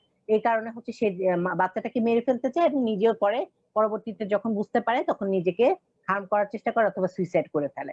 তো এই কারণে আসলে মানে তোমার যে পোস্টপার্টাম ডিপ্রেশন, এটা আসলে এক্সক্লুড করা খুব বেশি ইমার্জেন্সি, এবং এটা একটা ইমার্জেন্সি কন্ডিশন। তো এটা যাদের আসলে পরিবারে দেখা যাবে, তাদেরকে ইমিডিয়েটলি সাইকিয়াট্রিক কনসালটেশন দরকার পড়বে। জি ম্যাডাম, অনেক অনেক থ্যাংক ইউ। আসলে এই জিনিসটাও তো মোটামুটি কমনলি দেখা যায় অনেকের মধ্যে, আমরা অনেক কমন কেসও পাই, প্লাস অনেক শুনে থাকি যে হ্যাঁ এরকম পোস্টপার্টামে ডিপ্রেশন ছিল, বা আপনি যেটা বলছিলেন যে অনেকগুলো নিউজও শোনা যায় যে হ্যাঁ মারা গিয়েছে বা নিজেও মারা গিয়েছে, বাচ্চাকেও মেরে ফেলেছে। তো ম্যাডাম অনেক সুন্দর করে বলেছেন ব্যাপারটা, হয়তো অনেকের ক্লিয়ার হয়ে গিয়েছে। ম্যাডাম আরেকটা ব্যাপার যেটা আমরা খুবই কমনলি আশেপাশে দেখে থাকি বা হচ্ছে খুবই কমনলি শুনে থাকি, রিসেন্টলিও অনেক মানে খুবই কমন, মেডিকেলে ভর্তি হওয়ার পর থেকেই তো অনেক শুনেছি যে এরকম সুইসাইড করেছে বা পড়াশোনার প্রেশারের জন্য সুইসাইড বা যেটাই হোক অনেক কিছু। তো আসলে কি ডিপ্রেশন আর সুইসাইডটা একসাথে রিলেটেড কিনা? অনেকেই বলে এরকম যে হ্যাঁ ডিপ্রেশন থেকে সুইসাইড করেছে, হয়তো ডিপ্রেশনে ছিল ওখান থেকে সুইসাইডটা করেছে। আসলে কি এই দুইটা জিনিস রিলেটেড কিনা? আচ্ছা, তো সুইসাইড আসলে জিনিসটা আসলে বলতে হলে প্রথমে সুইসাইড জিনিসটা কি সেটা আসলে আমাদেরকে প্রথমে জানতে হবে। তো সুইসাইড হচ্ছে ইট ইজ এ, যদি ডেফিনিশন বলি, it is an deliberately initiated act with the desire of fatal outcome. That means হচ্ছে আপনি নিজে থেকে এমন একটা ধরনের কাজ করবেন যেটা আসলে আউটকামটা হবে মৃত্যু। দ্যাট মিনস হচ্ছে কেউ যদি এমন কোন ধরনের মিজাজ নেয়, যেমন হ্যাঙ্গিং করলো কেউ, মানে হ্যাঙ্গিং এর চেষ্টা করলো, যেখানে আসলে সে তার উদ্দেশ্যটাই হচ্ছে সে মারা যাবে, সেটাই হচ্ছে আসলে সুইসাইড। কিন্তু অনেকে দেখা গেছে যে সুইসাইডের মতো ডেলিভারেট সেলফ হার্ম করে। দ্যাট মিনস হচ্ছে অনেকে কাটাকাটি করে, অনেকে দেখা যাচ্ছে সিগারেট দিয়ে নিজে হাত পুড়ে ফেলায়, অনেকে দেখা যাচ্ছে গরম পানি ঢালে, তো অনেকে দেখা যাচ্ছে নিজের শরীরে বিভিন্ন সময় বেড দিয়ে আঘাত করে। তো সেক্ষেত্রে হচ্ছে আসলে একটা ডিফারেন্স থাকে। সেক্ষেত্রে হচ্ছে ডেলিভারেট সেলফ হার্ম যেগুলো, সেটা অবশ্যই সুইসাইডের একটা প্রিডিক্টর অথবা রিস্ক। বাট সেক্ষেত্রে হচ্ছে যে মেজর যে ডিফারেন্সটা থাকে, সেক্ষেত্রে হচ্ছে অবশ্যই সেখানে ডিজায়ার থাকে না যে সে মারা যাবে। তো সেক্ষেত্রে যেহেতু সুইসাইড নিয়ে কথাই হচ্ছে, তো সুইসাইড আসলে বিভিন্ন রকম, বিভিন্ন কারণে সুইসাইড করে মানুষ। তো সেক্ষেত্রে হচ্ছে আমাদের বিভিন্ন ধরনের সাইকিয়াট্রিক সমীক্ষাতে উঠে এসেছে সবচেয়ে বেশি আসলে মানুষ সুইসাইড করে হচ্ছে মেজর ডিপ্রেসিভ ডিসঅর্ডারের কারণে। এবং এটার সাথে হচ্ছে আমরা অন্যান্য কিছু কারণ দেখে থাকি, যেমন হচ্ছে অনেকে দেখা যাচ্ছে সাবস্টেন্স অ্যাবিউজ অথবা মাদকাসক্তি থাকে, তাদের জন্য আসলে এই ধরনের সুইসাইড করতে পারে। যাদের ভিতরে ব্যক্তিত্বের প্রবলেম থাকে, পার্সোনালিটি ডিসঅর্ডার, তাদের ভিতরে কিন্তু এই সুইসাইডাল প্রবণতাগুলো থাকে, এবং স্পেশালি এগুলো হচ্ছে ইম্পালসিভ সুইসাইড। এবং আরেকটা হচ্ছে সিজোফ্রেনিয়া। আমরা জানি মেজর এক ধরনের সাইকিয়াট্রিক ডিসঅর্ডার রয়েছে, যেখানে আসলে সিজোফ্রেনিয়া পেশেন্টরা আসলে বিভিন্ন ধরনের অডিটরি কিছু কমান্ড হ্যালোসিনেশন শুনে। তো সেক্ষেত্রে হচ্ছে ওরা কমান্ডলি সেই ক্ষেত্রে সুইসাইড করে, অনেক সময় আউট অফ ডিপ্রেশনও সুইসাইড করতে পারে। তো সেক্ষেত্রে যেহেতু হচ্ছে বিভিন্ন কারণে মানুষ সুইসাইড করে, কিন্তু স্পেশালি হচ্ছে মেজর ডিপ্রেসিভ ডিসঅর্ডারের জন্যই মানুষ সুইসাইড করে। তো সেটি হচ্ছে আসলে কারণ যদি বলতে চাই, তো আসলে হচ্ছে যখনই হচ্ছে সুইসাইড যখন কেউ করে, তখন হচ্ছে প্ল্যান্ড এবং হচ্ছে ইম্পালসিভ দুইটা ওয়েতে করে। দ্যাট মিনস হচ্ছে অনেক দিন ধরে যদি কেউ আসলে ডিপ্রেশনে ভুগে থাকে, তাদের ক্ষেত্রে ইম্পালসিভ সুইসাইড করাটা কিন্তু খুব লেস লাইকলি। তো সেক্ষেত্রে হচ্ছে ডিপ্রেশন যারা করে থাকে, তারা খুব একটা নির্দিষ্ট একটা পিরিয়ড নিয়ে সে কিন্তু চিন্তা করতে থাকে। দ্যাট মিনস তার ভিতরে নেগেটিভ থিঙ্কিং আসে, তারপর তার ভিতরে গিলটি ফিলিংস আসে, তার দ্বারা কিছু হবে না, তার লাইফটাই পুরোপুরি বরবাদ, অথবা সে মনে করে যে আমাকে দিয়ে আমার লাইফটাই হোপলেস, আমি কোনোভাবে আমার কোনো ফিউচার নাই অথবা কোনো প্রেজেন্ট নাই, আমি যা অতীতে করেছি সবই ভুল করেছি। তো দ্যাট মিনস হচ্ছে তার কিন্তু একটা নির্দিষ্ট একটা পিরিয়ডে কিন্তু ক্রনিকলি সে কিন্তু একটা মানে একটা কঠিন সময় কিন্তু পার করে। তো সেই সময় হচ্ছে সে নিজের মনের মধ্যেই কিন্তু এই সুইসাইডাল যে মেজর ডিপ্রেসিভ ডিসঅর্ডার যে অন্যতম একটি লক্ষণ সুইসাইডাল আইডিয়া গুলো জেনারেট করতে করতে একটা সময় সুইসাইডাল অ্যাটেম্প নিয়ে বসে। তো সেইটাই হচ্ছে আমরা যদি নিউরোকেমিক্যাল ব্যাখ্যা দেই, তো আমরা বিভিন্ন ধরনের পোস্টমর্টম রিপোর্ট গুলো যখন দেখি মানে সুইসাইডের, তখনই দেখা গেছে সেখান থেকে বিজ্ঞানীরা আসলে মেজর ডিপ্রেসিভ ডিসঅর্ডারের সাথে আসলে কোনো ধরনের লিঙ্ক আছে কিনা এটা দেখার জন্য দেখা গেছে নিউরোকেমিক্যালসে সেরোটোনিন এবং ডোপামিন এবং নন এপিনেফ্রিন অনেকটুকু কম পাওয়া গেছে। দ্যাট মিনস হচ্ছে আমরা যদি আসলে যেটি হচ্ছে আমরা ডিপ্রেশনের ক্ষেত্রে যেটি দেখি যে আসলে যে ডিপ্রেশনে যে নিউরোকেমিক্যালস গুলো কম থাকে, সুইসাইডের ক্ষেত্রেও দেখা গেছে যে একই রকমই নিউরোকেমিক্যালস গুলো কম পাওয়া যায়। এবং সেই ক্ষেত্রে হচ্ছে যেটি হচ্ছে আমরা জানি অনেক সময় দেখা গেছে যে ব্রেইনের সালসাই গুলো অনেকগুলো ডাইলেটেড থাকে, কারণ আমরা জানি অনেকদিন ধরে কেউ যদি ডিপ্রেশনে ভুগে থাকে এই ধরনের ব্রেইনের ইফেক্ট পড়ে। তো আসলে এগুলো আসলে নিউরোকেমিক্যালস, নিউরোঅ্যানাটমিক্যাল এবং এটার সাথে স্ট্রেসফুল মেজর ডিপ্রেসিভ ডিসঅর্ডারের যে ইভেন্ট গুলো সেগুলো হচ্ছে একটা মানুষকে সুইসাইড করতে মানে তাকে হচ্ছে বেশি মোর ভালনারেবল করে ফেলে। এবং সেই জিনিসটার সাথে হচ্ছে অবশ্যই যে জিনিসটা থাকে যে যারা হচ্ছে আসলে মানে মেজর ডিপ্রেসিভ ডিসঅর্ডারে আসলে যারা ভুগে থাকে তাদের ভিতরে হচ্ছে সুইসাইড করার প্রবণতাটা কিন্তু অনেক বেশি। দ্যাট মিনস হচ্ছে এবং যেটি হচ্ছে এবং যেটি আমরা দেখি যে হচ্ছে ইনিশিয়েটেড সুইসাইড, অনেকে অ্যাটেম্পটেড সুইসাইড করে এবং হচ্ছে কেউ কমপ্লিট সুইসাইড করে। তো সেক্ষেত্রে সবচেয়ে ডেঞ্জারাস সুইসাইড গুলো কিন্তু মেজর ডিপ্রেসিভ ডিসঅর্ডারে করছে। তো দ্যাট মিনস হচ্ছে আপনি যদি নিউরোকেমিক্যাল, নিউরোঅ্যানাটমিক্যাল, নিউরোফিজিওলজিও ভাগ ভাগ করে বলেন অথবা হচ্ছে তার লাইফ হিস্ট্রিকেও দেখেন, তো ডিপ্রেশনের বিভিন্ন জিনিসগুলো কিন্তু আসলে তাকে সুইসাইডের পথেই কিন্তু এগিয়ে দেয়। তো সেক্ষেত্রে হচ্ছে যদি আসলে সেই টাইমটাতে সে কোনো হেল্প পেত অথবা কোনো ধরনের ট্রিটমেন্ট পেত, তাহলে কিন্তু তার যদি নিউরোকেমিক্যালস গুলোকে আবার নরমাল করা যেত অথবা তাকে একটু সোশ্যালি অথবা তাকে সাইকোলজিক্যালি সাপোর্ট দেওয়া যেত, তাহলে কিন্তু সেই সুইসাইডের মতো ভয়ঙ্কর পদক্ষেপটা কিন্তু আর নিত না। জি ম্যাডাম, অনেক অনেক ধন্যবাদ। ম্যাডাম আসলে আমাদের এমবিবিএস লেভেলে, আপনি যেহেতু নিজেও অ্যাসিস্ট্যান্ট প্রফেসর, ম্যাডাম আমাদের এমবিবিএস লেভেলে তো সাইকিয়াট্রি আসলে একটা অনেক বলতে গেলে আসলে তো অনেক ইম্পর্টেন্ট একটা সাবজেক্ট, যেটা হচ্ছে ফাইনাল ইয়ারে আমাদের ফাইনাল প্রফের জন্য। কিন্তু অনেকে আসলে অন্যান্য মেজর সাবজেক্টগুলো পড়তে যে এটাকে দেখা যায় অতটা গুরুত্ব দিচ্ছে না বা অতটা মানে চিন্তা করছে না এটা নিয়ে যে কিভাবে পড়বে বা কতটুকু পড়া দরকার। সেক্ষেত্রে ম্যাডাম আপনি যদি তাদের উদ্দেশ্যে কোনো সাজেশন দিতেন যে কিভাবে আসলে পড়লে ভালো হয় বা কোন জিনিসগুলো তাদের অবশ্যই পড়া উচিত, জানা উচিত এমবিবিএস লেভেলে। আচ্ছা, তো যে জিনিসটা হচ্ছে অবশ্যই যে তোমার যে কথাটা বলেছো যে আসলে আমাদের যখন হচ্ছে একটি মানে মেডিকেল স্টুডেন্ট যখন হচ্ছে এমবিবিএস ঢুকে, তখন কিন্তু তার অনেকগুলো ধাপ করতে হয়। যখন ইনিশিয়ালি যখন ফার্স্ট প্রফে যায় আমরা তখন হচ্ছে অ্যানাটমি, ফিজিওলজি, তারপর হচ্ছে আমরা বায়োকেমিস্ট্রি পড়ি, তারপর সেকেন্ড প্রফে যখন যাই প্যাথোলজি, তারপর হচ্ছে আমাদের কমিউনিটি মেডিসিন, ফরেনসিক মেডিসিন, হ্যাঁ, এগুলো আমরা যখন পড়ি, মাইক্রোবায়োলজি পড়ি এবং হচ্ছে ইনিশিয়ালি পরবর্তীতে আমরা হচ্ছে ক্লিনিক্যালি আসি। এই ধাপগুলো কি কারণে? এই ধাপগুলো হচ্ছে আপনাকে একজন হচ্ছে পূর্ণাঙ্গ ডক্টর বানানোর জন্য। তো সেক্ষেত্রে হচ্ছে আপনি যখন মেডিসিন অথবা সার্জারি অথবা গাইনি, আমরা তো সবগুলো রোটেশনই করি। কোনোটা কি কম গুরুত্ব দিয়ে করি? আমরা কিন্তু কম গুরুত্ব দিয়ে পড়ি না। তো সেক্ষেত্রে হচ্ছে আপনি যখন ডক্টর হয়ে যাবেন, তখন কিন্তু আপনি যখন মানে প্র্যাকটিসে নামবেন, তখন দেখবেন আপনি ডে টু ডে অ্যাক্টিভিটি যদি 10টা পেশেন্টও পান, তো 10টা পেশেন্টের মধ্যে আপনি হচ্ছে যেটা একদম চ্যালেঞ্জ দিয়ে বলা যাবে আপনার কিন্তু 3 থেকে 4টা পেশেন্টই কিন্তু কিছু কিন্তু কোমরবিড সাইকিয়াট্রিক প্রবলেম নিয়ে আসবে। তখন যদি আসলে আপনি এমবিবিএস হিসাবে যদি মনে করেন যে সাইকিয়াট্রিতে আসলে গুরুত্ব দেওয়া দরকার নেই, এখান থেকে কোশ্চেন আসবে না, হয়তো বা কোশ্চেন কমই আসতে পারে। যে জিনিসটা হচ্ছে আমাদের ভিতরে যে জিনিসটা প্রবলেমটা ছিল এতদিন হচ্ছে আমাদের ভিতরে ম্যান পাওয়ার ছিল না, অথবা সেই ধরনের হচ্ছে এই আমাদের সাবজেক্টটা কিন্তু তত বেশি একটা বিল্ড আপ হতো মানে হয়নি। তো কিন্তু এখন কিন্তু হচ্ছে আমাদের যে মানে দিন কিন্তু বদলেছে এবং সাইকিয়াট্রিক যে সাবজেক্টটা কিন্তু অনেক এগিয়েছে এবং সেক্ষেত্রে ম্যান পাওয়ারও কিন্তু অনেকটা বেড়েছে।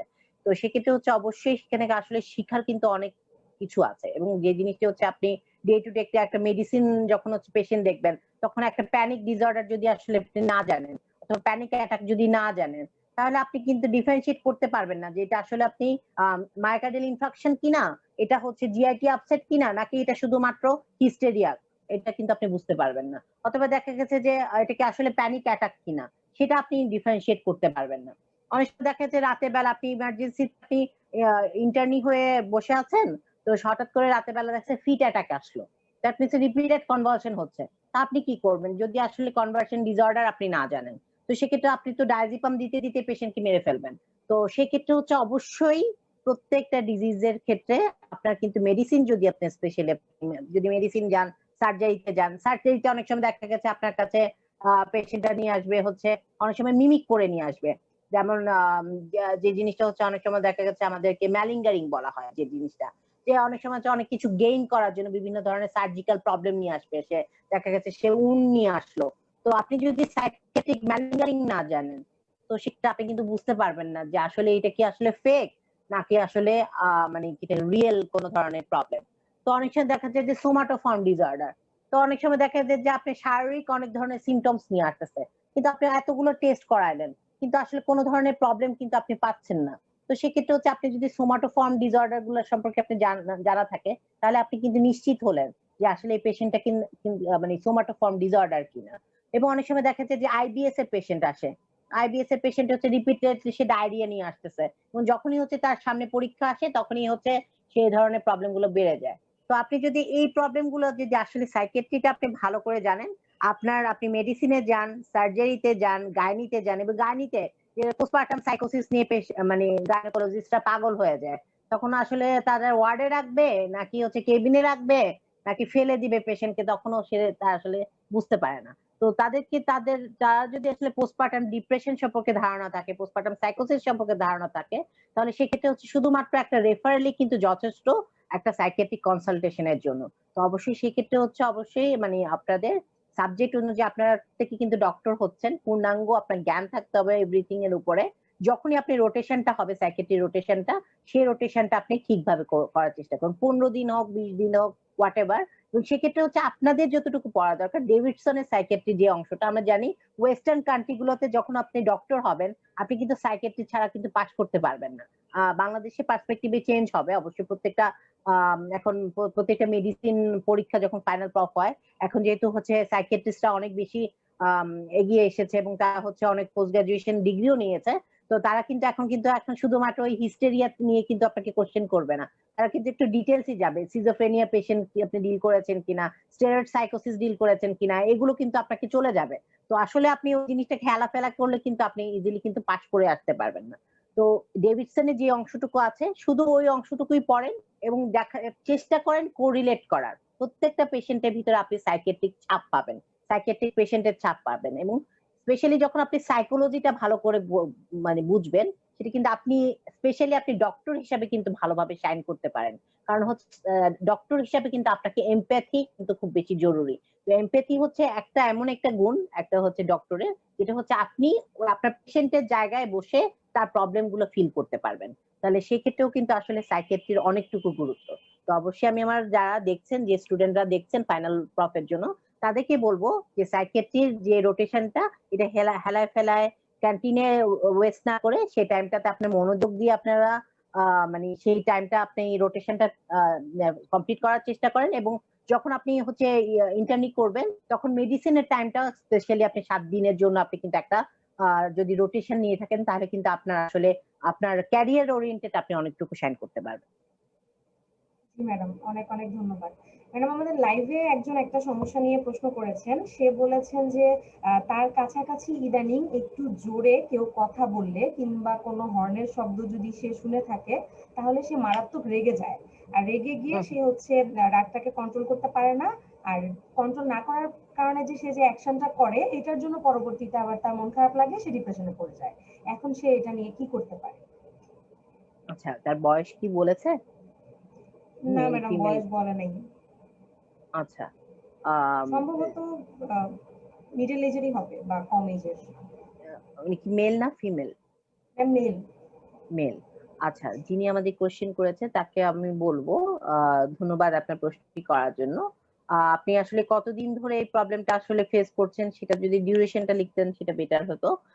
তো যে জিনিসটা হচ্ছে এখন আসলে আমাদের করোনা রিলেটেড প্রবলেম গুলো কিন্তু মোস্টলি আমরা কিন্তু ডিল করছি, যেহেতু হচ্ছে আমাদের কোভিড-19 এর সিচুয়েশনটা আসলে আউট অফ কন্ট্রোল, অথবা আমরা কিন্তু সবাই খুব বেশি এনজাইটিতে ভুগছি এবং উদ্বিগ্নতাতে ভুগছি, এবং এটা কিন্তু একটা স্ট্রেসফুল একটা কন্ডিশন। তো এই স্ট্রেসফুল কন্ডিশনে যে প্রবলেমটা সবাই কিন্তু ফেস করছে, সেটা হচ্ছে মুড ইনস্টেবিলিটি অথবা মুড সুইং এর যে প্রবলেমটা, অথবা ইরিটেবল হয়ে যাওয়া, মানে অল্পতেই কেউ কিছু বললে রেগে যাওয়া। দ্যাট মিনস হচ্ছে আপনি কিন্তু আপনার টলারেন্স লেভেলটা কিন্তু হারিয়ে ফেলেছেন। তো এটা হয়তোবা হতে পারে যে আমরা সাবকনসিয়াসলি আমাদের ভিতরে এক ধরনের ফ্রাস্ট্রেশন ডেভেলপ হয়েছে যে আসলে আমাদের ভবিষ্যৎটা কি, আমরা কি ভবিষ্যতে আমরা কি বেঁচে থাকবো, অথবা বেঁচে থাকলে হচ্ছে আমাদের ফিনান্সিয়াল কন্ডিশন কি ভালো থাকবে, আমাদের কি চাকরি থাকবে, অথবা অনেকে দেখা যাচ্ছে স্টুডেন্ট আছেন, তো কোনো কারণে হয়তোবা আপনি স্ট্রেসড আউট। তো আসলে সেক্ষেত্রে হচ্ছে আপনাকে বলবো আপনি কি কারণে স্ট্রেসড আউট সেই কারণটা আপনি খুঁজে বের করার চেষ্টা করেন, প্রথম কথা। আমি তো বলেছি যে সেকেন্ড 1 কথা মাস হচ্ছে ধরে যে আসলে সমস্যা, আপনি আর তার এজ হচ্ছে 22। আচ্ছা 22। আচ্ছা, যদি 1 মাস ধরে আপনার সমস্যাটা হচ্ছে এবং এটার সাথে পরবর্তীতে আপনি যেখানে অ্যাঙ্গার শো করছেন, পরবর্তীতে যখন রাগটা পড়ে যাচ্ছে তখন কিন্তু আপনি ঠিকই কিন্তু বুঝতে পারতেছেন যে আপনার সমস্যা, মানে আপনি খারাপ কাজ করেছেন। দ্যাট মিনস হচ্ছে এটা কিন্তু ডিপ্রেশনের লক্ষণ না। তো সেক্ষেত্রে হচ্ছে অবশ্যই আপনি কোনো কারণে স্ট্রেসড আছেন কিনা সেটা আসলে মানে কারণটা আসলে খুঁজে বের করা দরকার। তো সেক্ষেত্রে হচ্ছে আপনি কারণটা যদি খুঁজে বের করেন তো চেষ্টা করবেন প্রবলেম সলভিং করার। তো আসলে যদি কোনো ধরনের স্পেশালি কোনো চাকরি অথবা পড়াশোনা যেটাই হোক না কেন, সেটাকে হচ্ছে পজিটিভলি আসলে আমাদেরকে সলভ করতে হবে। দ্যাট মিনস হচ্ছে আপনাকে, যদি আপনি স্টুডেন্ট হয়ে যদি আপনার পড়াশোনার জন্য যদি আসলে আপনি খুব বেশি স্ট্রেসড আউট হন, অথবা হচ্ছে চাকরি পাওয়া অথবা চাকরি লস করে ফেলার জন্য যদি খুব বেশি স্ট্রেসড আউট হন, তো প্রথম কথা হচ্ছে করোনার সময় হচ্ছে এই 2020 তে এই বছরটা অ্যাটলিস্ট আপনাকে একটু কাম থাকতে হবে। দ্যাট মিনস হচ্ছে আপনাকে একটু শান্ত থাকতে হবে এবং আপনি ভবিষ্যতের কথা কম কম চিন্তা করে প্রেজেন্টের কথা আপনি কিন্তু বেশি করে চিন্তা করুন। স্পেশালি হচ্ছে স্বাস্থ্যবিধি মেনে চলা, অথবা হচ্ছে আপনার পরিবারের অন্যজন যাতে হচ্ছে কোভিড-19 কম আক্রান্ত হয় সে কারণে স্বাস্থ্যবিধিগুলোকে ঠিক করে মেনে চলাটাই হচ্ছে আমাদের প্রথম দায়িত্ব। তো সেক্ষেত্রে হচ্ছে অবশ্যই আপনাকে প্রত্যেকটা জিনিস কিন্তু আপনাকে ভাবিয়ে তুলবে। তো সেক্ষেত্রে হচ্ছে পজিটিভলি আপনি জিনিসগুলোকে থিঙ্কিং করবেন। দ্যাট মিনস হচ্ছে আমি যদি 2020 কে আমি কাটিয়ে ফেলতে পারি অথবা কোভিড-19 এর পিরিয়ডটা চলে যায়, আমার কিন্তু সামনে অনেকটুকু টাইম আছে, যে টাইমটাতে আমি আসলে আমার পড়াশোনাকেও আমি কোপ আপ করতে পারবো, অথবা আমার ফিনান্সিয়াল যতটুকু লস হয়েছে আমি কিন্তু পরবর্তীতে এটা মিট আপ করতে পারবো। দ্যাট মিনস হচ্ছে এই সময়টা আপনাকে কিছুটা আপনার সেলফ কনফিডেন্সটাকে নিজে কিন্তু বাড়াতে হবে।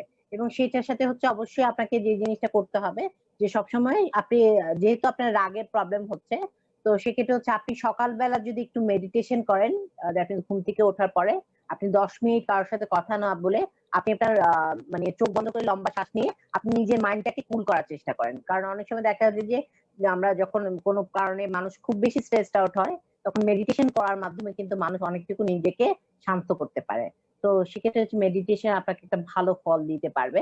এটার সাথেও যদি আসলে দেখেন যে আসলে আপনার এই প্রবলেম গুলো কোনোভাবেই কমছে না, বরঞ্চ বেড়ে যাচ্ছে, এটার সাথে আপনার ঘুমের সমস্যা হচ্ছে অথবা আপনি খুব বেশি ভায়োলেন্ট অ্যাগ্রেসিভ হয়ে যাচ্ছেন, তাহলে মুড ডিসঅর্ডার আছে কিনা সেটা আমাদেরকে সন্দেহ করতে হবে।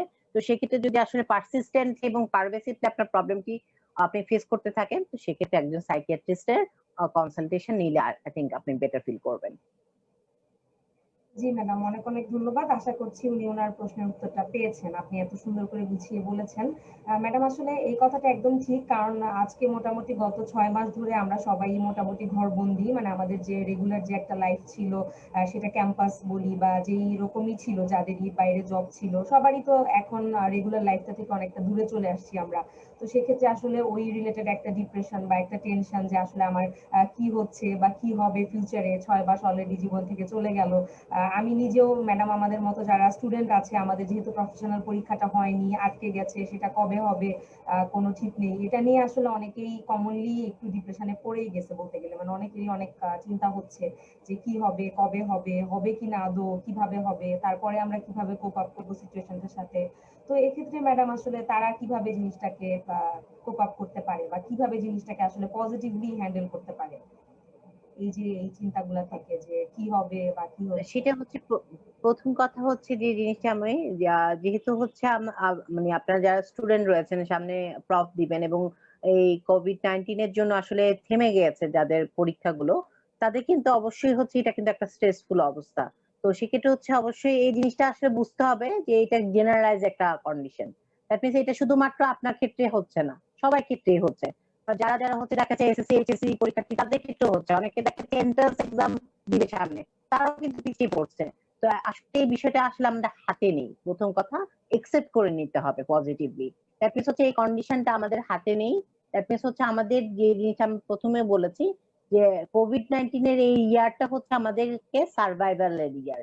আপনি যতটুকু আপনি নিজেকে সুরক্ষিত রাখতে পারবেন, পরিবারকে সুরক্ষিত রাখতে পারবেন, আপনি কিন্তু পরবর্তীতে রসদ কিন্তু আপনি জোগাড় করতে পারবেন পরবর্তীতে আপনি পাস করার জন্য। আগে তো বেঁচে থাকতে হয়, তারপর তো পাস করা। তো এভাবে আপনি আপনি নিজেকে মোটিভেট করুন। থার্ড হচ্ছে আপনি এই টাইমটাতে আপনার পড়াশোনার দিকে একটু মনোযোগ নিন। যে এই টাইমটাতে হচ্ছে আপনি কিন্তু একটা বিশাল টাইম পাচ্ছেন কিন্তু ভালোভাবে পড়াশোনাগুলো করার। তো সেক্ষেত্রে হচ্ছে আপনি COVID-19 এর জন্য আমরা জানি করোনার জন্য আমরা ঘরেই বসে থাকি এবং আমাদের রুটিনটা কিন্তু আমাদের কোনো রুটিনই নেই।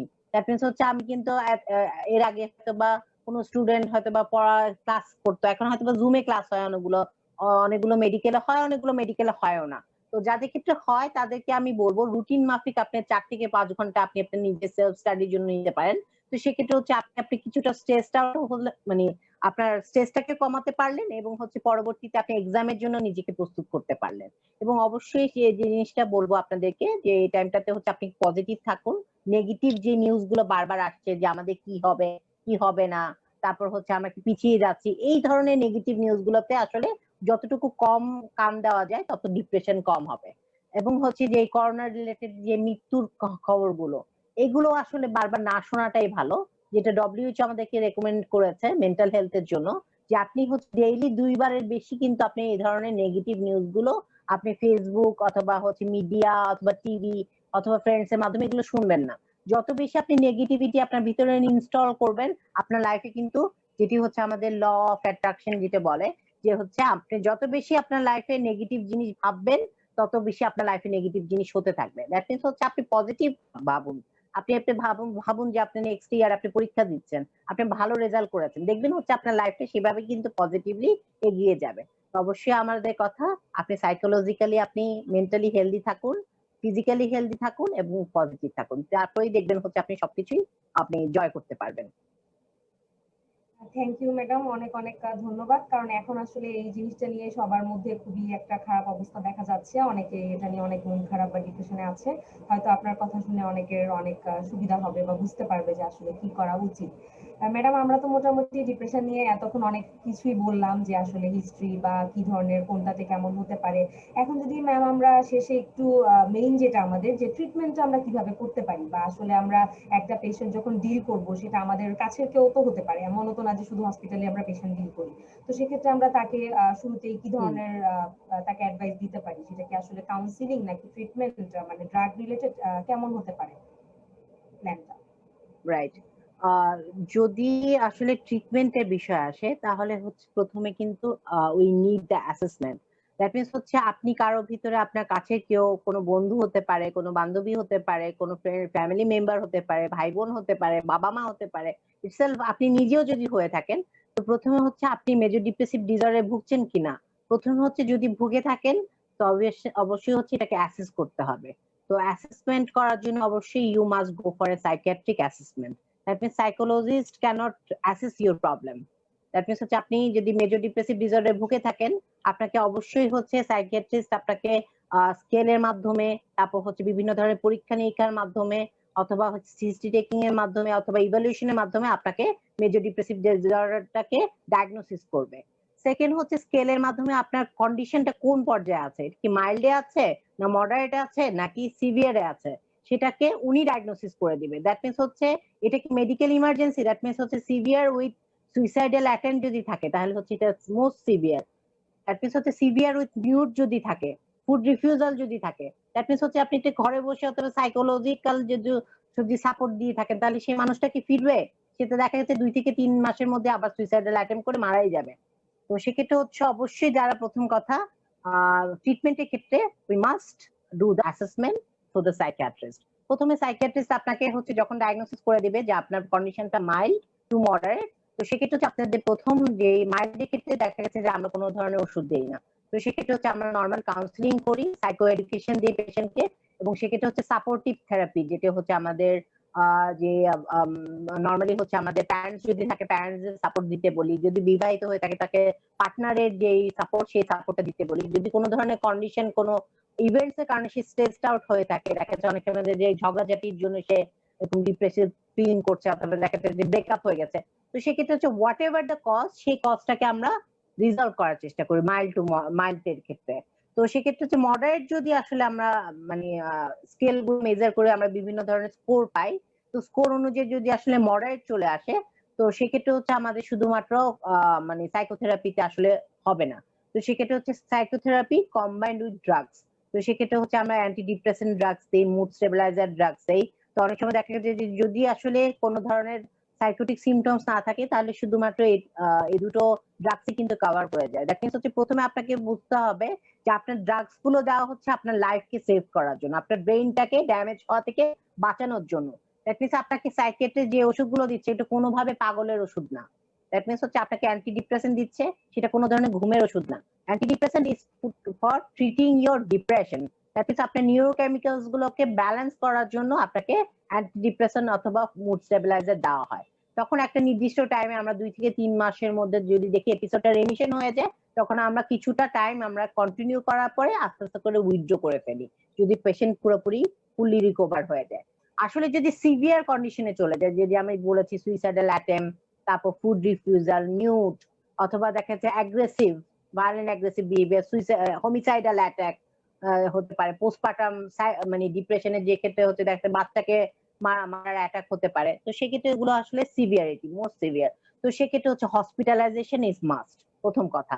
তো সেক্ষেত্রে হচ্ছে হসপিটালাইজেশন করার মাধ্যমে একটা পেশেন্টকে, তো প্রথম কথা হচ্ছে এই ক্ষেত্রে কিন্তু পেশেন্টরা যারা যারা এই হসপিটালাইজেশন দরকার পড়ে অথবা সুইসাইডাল অ্যাটেম্প নেয়, তো তাদেরকে আসলে হসপিটালাইজেশনের যে প্রবলেমটা হয়, তারা আসলে জানে না যে কোথায় আসলে তাদেরকে ভর্তি করাতে হবে। কারণ হচ্ছে যে জিনিসটা হচ্ছে যে সাইকিয়াট্রিক যে পেশেন্ট গুলো ইজিলি কিন্তু নর্মাল জেনারেল হাসপাতাল কিন্তু নিতে চায় না। তো সেক্ষেত্রে হচ্ছে যারা আসলে মানে খুব বেশি সচ্ছল না, তাদেরকে আমি বলবো যে গভর্নমেন্ট প্রত্যেকটা মেডিকেল কলেজে কিন্তু সাইকিয়াট্রিক ডিপার্টমেন্ট আছে, এবং প্রত্যেকটা ডিপার্টমেন্টে কিন্তু হচ্ছে তাদের কিন্তু বেড রয়েছে, এবং প্রাইভেট মেডিকেলেও কিন্তু বেড আছে। প্রত্যেকটা প্রাইভেট মেডিকেলে না থাকলে সেক্ষেত্রে কিন্তু হচ্ছে আপনি আউটডোর বেসিসে কিন্তু সেখানে ট্রিটমেন্ট পাবেন। তো সেক্ষেত্রে হচ্ছে সবচেয়ে সবচেয়ে ইম্পর্টেন্ট, যদি সাইকিয়াট্রিক হসপিটালাইজেশন দরকার হয়, তো গভর্নমেন্ট হসপিটালে সাইকিয়াট্রিক ডিপার্টমেন্টে আপনি নক করতে পারেন। এবং সবচেয়ে ইম্পর্টেন্ট হচ্ছে সবচেয়ে মানে এই হসপিটালাইজেশনটা হচ্ছে সবচেয়ে মূল জায়গা হচ্ছে আমাদের জাতীয় মানসিক স্বাস্থ্য institute, national institute of mental health, যেটা হচ্ছে শেরে বাংলা নগরে অবস্থিত। এটা হচ্ছে পুরাই একটা মেন্টাল হেলথ হসপিটাল। তো সেক্ষেত্রে হচ্ছে সেক্ষেত্রে আপনি কয়দিনের জন্য আপনাকে মানে ভর্তি করিয়ে আপনি হচ্ছে কয়দিন আপনি তার ডিপ্রেশনটা কমে গেলে তখন কিন্তু আপনি তাকে বাড়ি নিয়ে আসতে পারবেন। তখন দেখা যায় যে তার সুইসাইডাল অ্যাটেম্প গুলো কিন্তু অনেকটুকু কমে যায়, এবং তার যে ডিপ্রেশনের প্রবলেম গুলো কিন্তু তখন অনেকটুকু সলভ হয়ে যায়। তখন কিন্তু একটা লাইফ কিন্তু আমরা ইজিলি সলভ করতে পারি। তো সেক্ষেত্রে হচ্ছে হসপিটালাইজেশনটা মাস্ট। সেক্ষেত্রে যদি আসলে হসপিটালাইজেশন করা যাচ্ছে না, তো সেক্ষেত্রে হচ্ছে অবশ্যই সাইকিয়াট্রিক কনসালটেশনটা আন্ডারে, এবং সেক্ষেত্রে হচ্ছে সাইকিয়াট্রিস্ট আপনাকে লিখে দিবে যেটা আসলে মেডিকেল ইমার্জেন্সি এবং আপনি ভর্তি হচ্ছেন না। তো সেক্ষেত্রে হচ্ছে আপনার পারিবারিক নজরদারির ভিতরেই আপনাকে এই পেশেন্টকে ওষুধ খাওয়াতে হবে যতদিন পর্যন্ত সাইকিয়াট্রিস্ট বলবে ততদিন পর্যন্ত। এবং সেক্ষেত্রে হচ্ছে যদি আসলে হসপিটালাইজেশন আসলে নাই লাগে, যদি পেশেন্ট ইমপ্রুভ করে, সেক্ষেত্রে পরবর্তীতে হচ্ছে তাকে কম্বাইন্ডলি তাকে সাইকোথেরাপি এবং সেটাতে হচ্ছে কিছুদিন হয়তোবা ড্রাগসটাকে চালিয়ে যেতে হতে পারে। তো অনেক সময় অনেক ক্ষেত্রে দেখা গেছে যে অনেক মানে ডিপ্রেশন গুলো রেজিস্ট্যান্স হয়ে থাকে। তো সেক্ষেত্রে হচ্ছে আসলে কোনো ধরনের ড্রাগস অথবা সাইকোথেরাপিতে কোনো ধরনের কাজ হয় না। তো সেক্ষেত্রে হচ্ছে আমরা ইসিটি দিই, যেটা হচ্ছে আমাদের ইলেকট্রোকনভালসিভ থেরাপি, যেটাকে ইলেকট্রিক শক বলা হয়। তো আসলে এটাকে দেখলে খুব শুনলে খুব ভয় লাগে, আসলে বিষয়টা কিন্তু তা না। এটাকে মৃদু একটা ইলেকট্রিক্যাল মানে স্টিমুলেশন ব্রেনে দেওয়া হয়, যেটা জি এর মাধ্যমে করা হয়। একটা পেশেন্টকে পুরোপুরি জি এর মাধ্যমে অজ্ঞান করে তাকে হচ্ছে সেই ইলেকট্রিক্যাল স্টিমুলেশনটাকে দেওয়া হয়, তার জন্য হচ্ছে নিউরোকেমিক্যালসটা আবার রিব্যালেন্স করে। তো আসলে এটা ওই ইলেকট্রিক্যাল ভয়ঙ্কর হরর মুভির সেই ইলেকট্রিক্যাল চেয়ার না। তো ইসিটি কিন্তু খুব ভালো ট্রিটমেন্ট মেজর ডিপ্রেসিভ ডিসঅর্ডারটাকে আর্লি ট্রিট করার জন্য। তো ইসিটি কিন্তু একটা ভালো অপশন হতে পারে। থ্যাংক ইউ ম্যাডাম, অনেক অনেক ধন্যবাদ এত সুন্দর করে ট্রিটমেন্ট প্ল্যানটা বলার জন্য।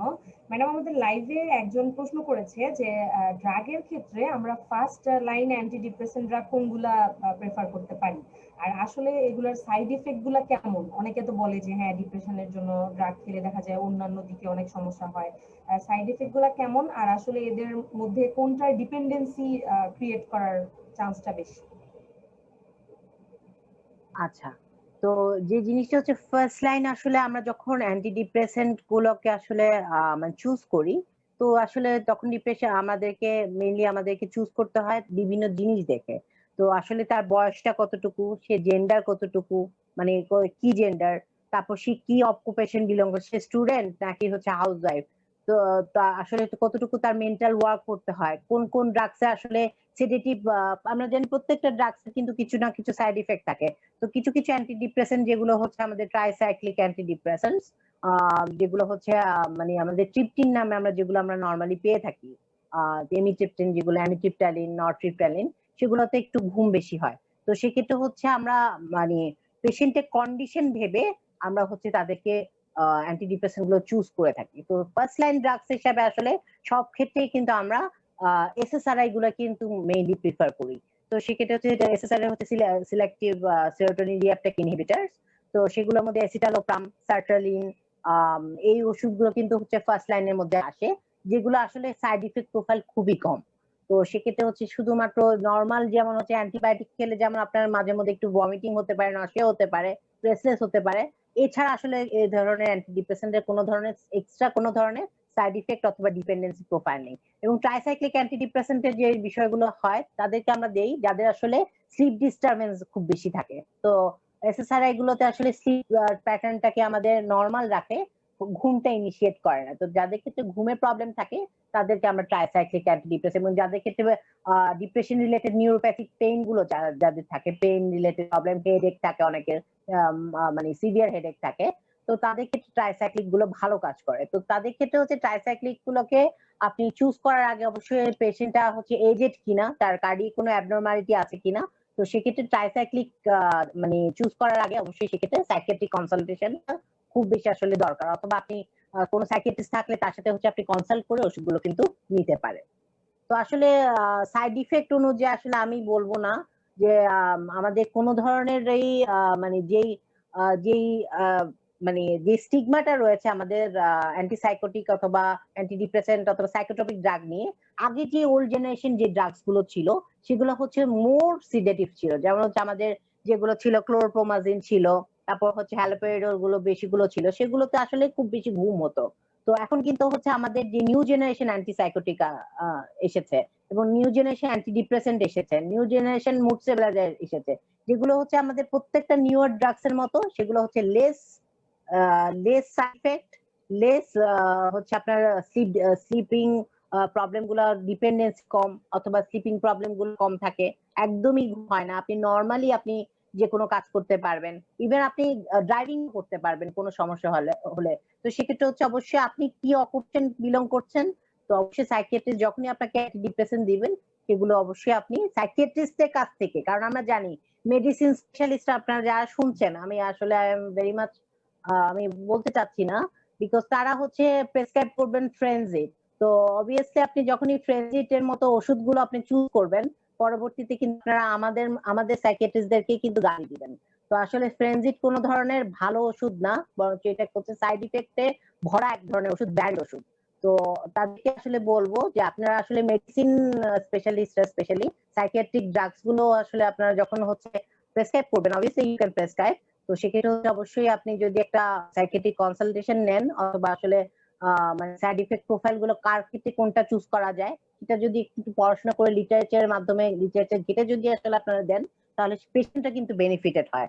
অবভিয়াসলি সেক্ষেত্রে হচ্ছে কার্ডিয়াক অ্যাবনরমালিটি আছে কিনা, অথবা ধরনের কোনো ধরনের মানে জিআইটি প্রবলেম আছে কিনা, অথবা নিউরিক্যাল কোনো প্রবলেম আছে কিনা, ডায়াবেটিস আছে কিনা, কারণ ওলানজেপিন যে ড্রাগস গুলো আছে সেগুলো হচ্ছে আসলে আপনার ডায়াবেটিস বাড়ায়, এবং হচ্ছে মানে যে ট্রাইসাইক্লিক অ্যান্টিডিপ্রেসেন্ট যেগুলো আছে নর্মালি মেডিসিন স্পেশালিস্টরা যেগুলো প্রেসক্রাইব করে সেগুলো কার্ডিয়াক প্রবলেম করে। তো সেক্ষেত্রে হচ্ছে হঠাৎ করে কার্ডিয়াক অ্যারিথমিয়াও হতে পারে, তারপর হার্ট অ্যাটাকও হতে পারে। তো সেগুলো আসলে আপনারা প্রিকশনসলি অথবা পেশেন্ট মানে দেখে তার এজ অনুযায়ী, তার হচ্ছে জেন্ডার অনুযায়ী, কোমরবিডিটি অনুযায়ী আসলে চুজ করলে বেটার।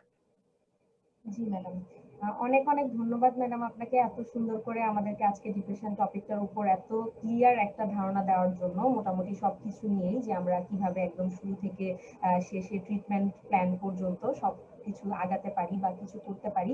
ম্যাডাম অনেক ধন্যবাদ আপনাকে। ম্যাডাম আপনি যদি সবার উদ্দেশ্যে লাস্টে কিছু বলতে চান। ধন্যবাদ তোমাকেও, এবং ধন্যবাদ এক্সিস মেডিকেলে যারা যে স্টুডেন্টরা দেখছেন অথবা যে দর্শকরা দেখছেন।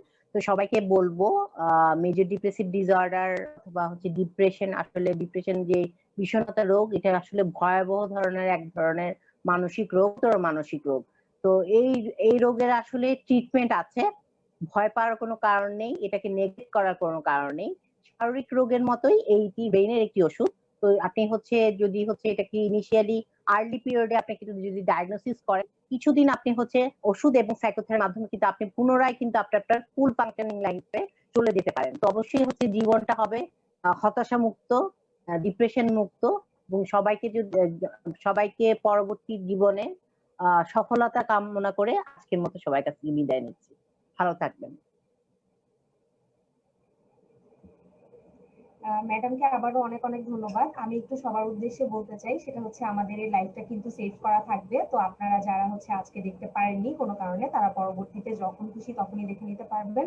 আর আশা করছি আমাদের সবারই দৈনন্দিন জীবনের যে কমন এই সমস্যাটা ডিপ্রেশন, যেটা নিয়ে আমরা মোটামুটি সবাই কখনো না কখনো ছোট বড় বা মানে একটু সময়ের জন্য হলেও আমরা ফিল করে থাকি বা আমরা এই সময়টা পার করে থাকি। আশা করছি ম্যাডামের এত সুন্দর কথাবার্তা বা এত সুন্দর করে ম্যাডাম যেভাবে আমাদেরকে বুঝিয়ে দিয়েছেন, এটা সবাই অনেক কাজে লাগবে। সেটা আমাদের শুধু যে পড়াশোনা বা পেশেন্ট ডিলের ক্ষেত্রে সেটা না, নিজেদের লাইফে বা নিজেদের আশেপাশের মানুষগুলোকেও আমরা যখন দেখবো এরকম সাইন সিমটম বা এরকম কোনো সমস্যা, আশা করছি আমরা সবাই এটা নিয়ে অনেক অনেক অনেক ভালো মতো তাদেরকে সাহায্য করতে পারবো। সবাইকে এক্সিস মেডিকেল স্কুলের পক্ষ থেকে অনেক অনেক ধন্যবাদ আমাদের সাথে এতক্ষণ থাকার জন্য। আর ইনশাআল্লাহ আবারও পরবর্তী সপ্তাহে বুধবারে আবারও দেখা হবে একই সময়ে। ম্যাডাম আবারও চলে আসবেন নতুন কোনো টপিকে আমাদের সাথে কথা বলার জন্য। অনেক ধন্যবাদ সবাইকে। আল্লাহ হাফেজ।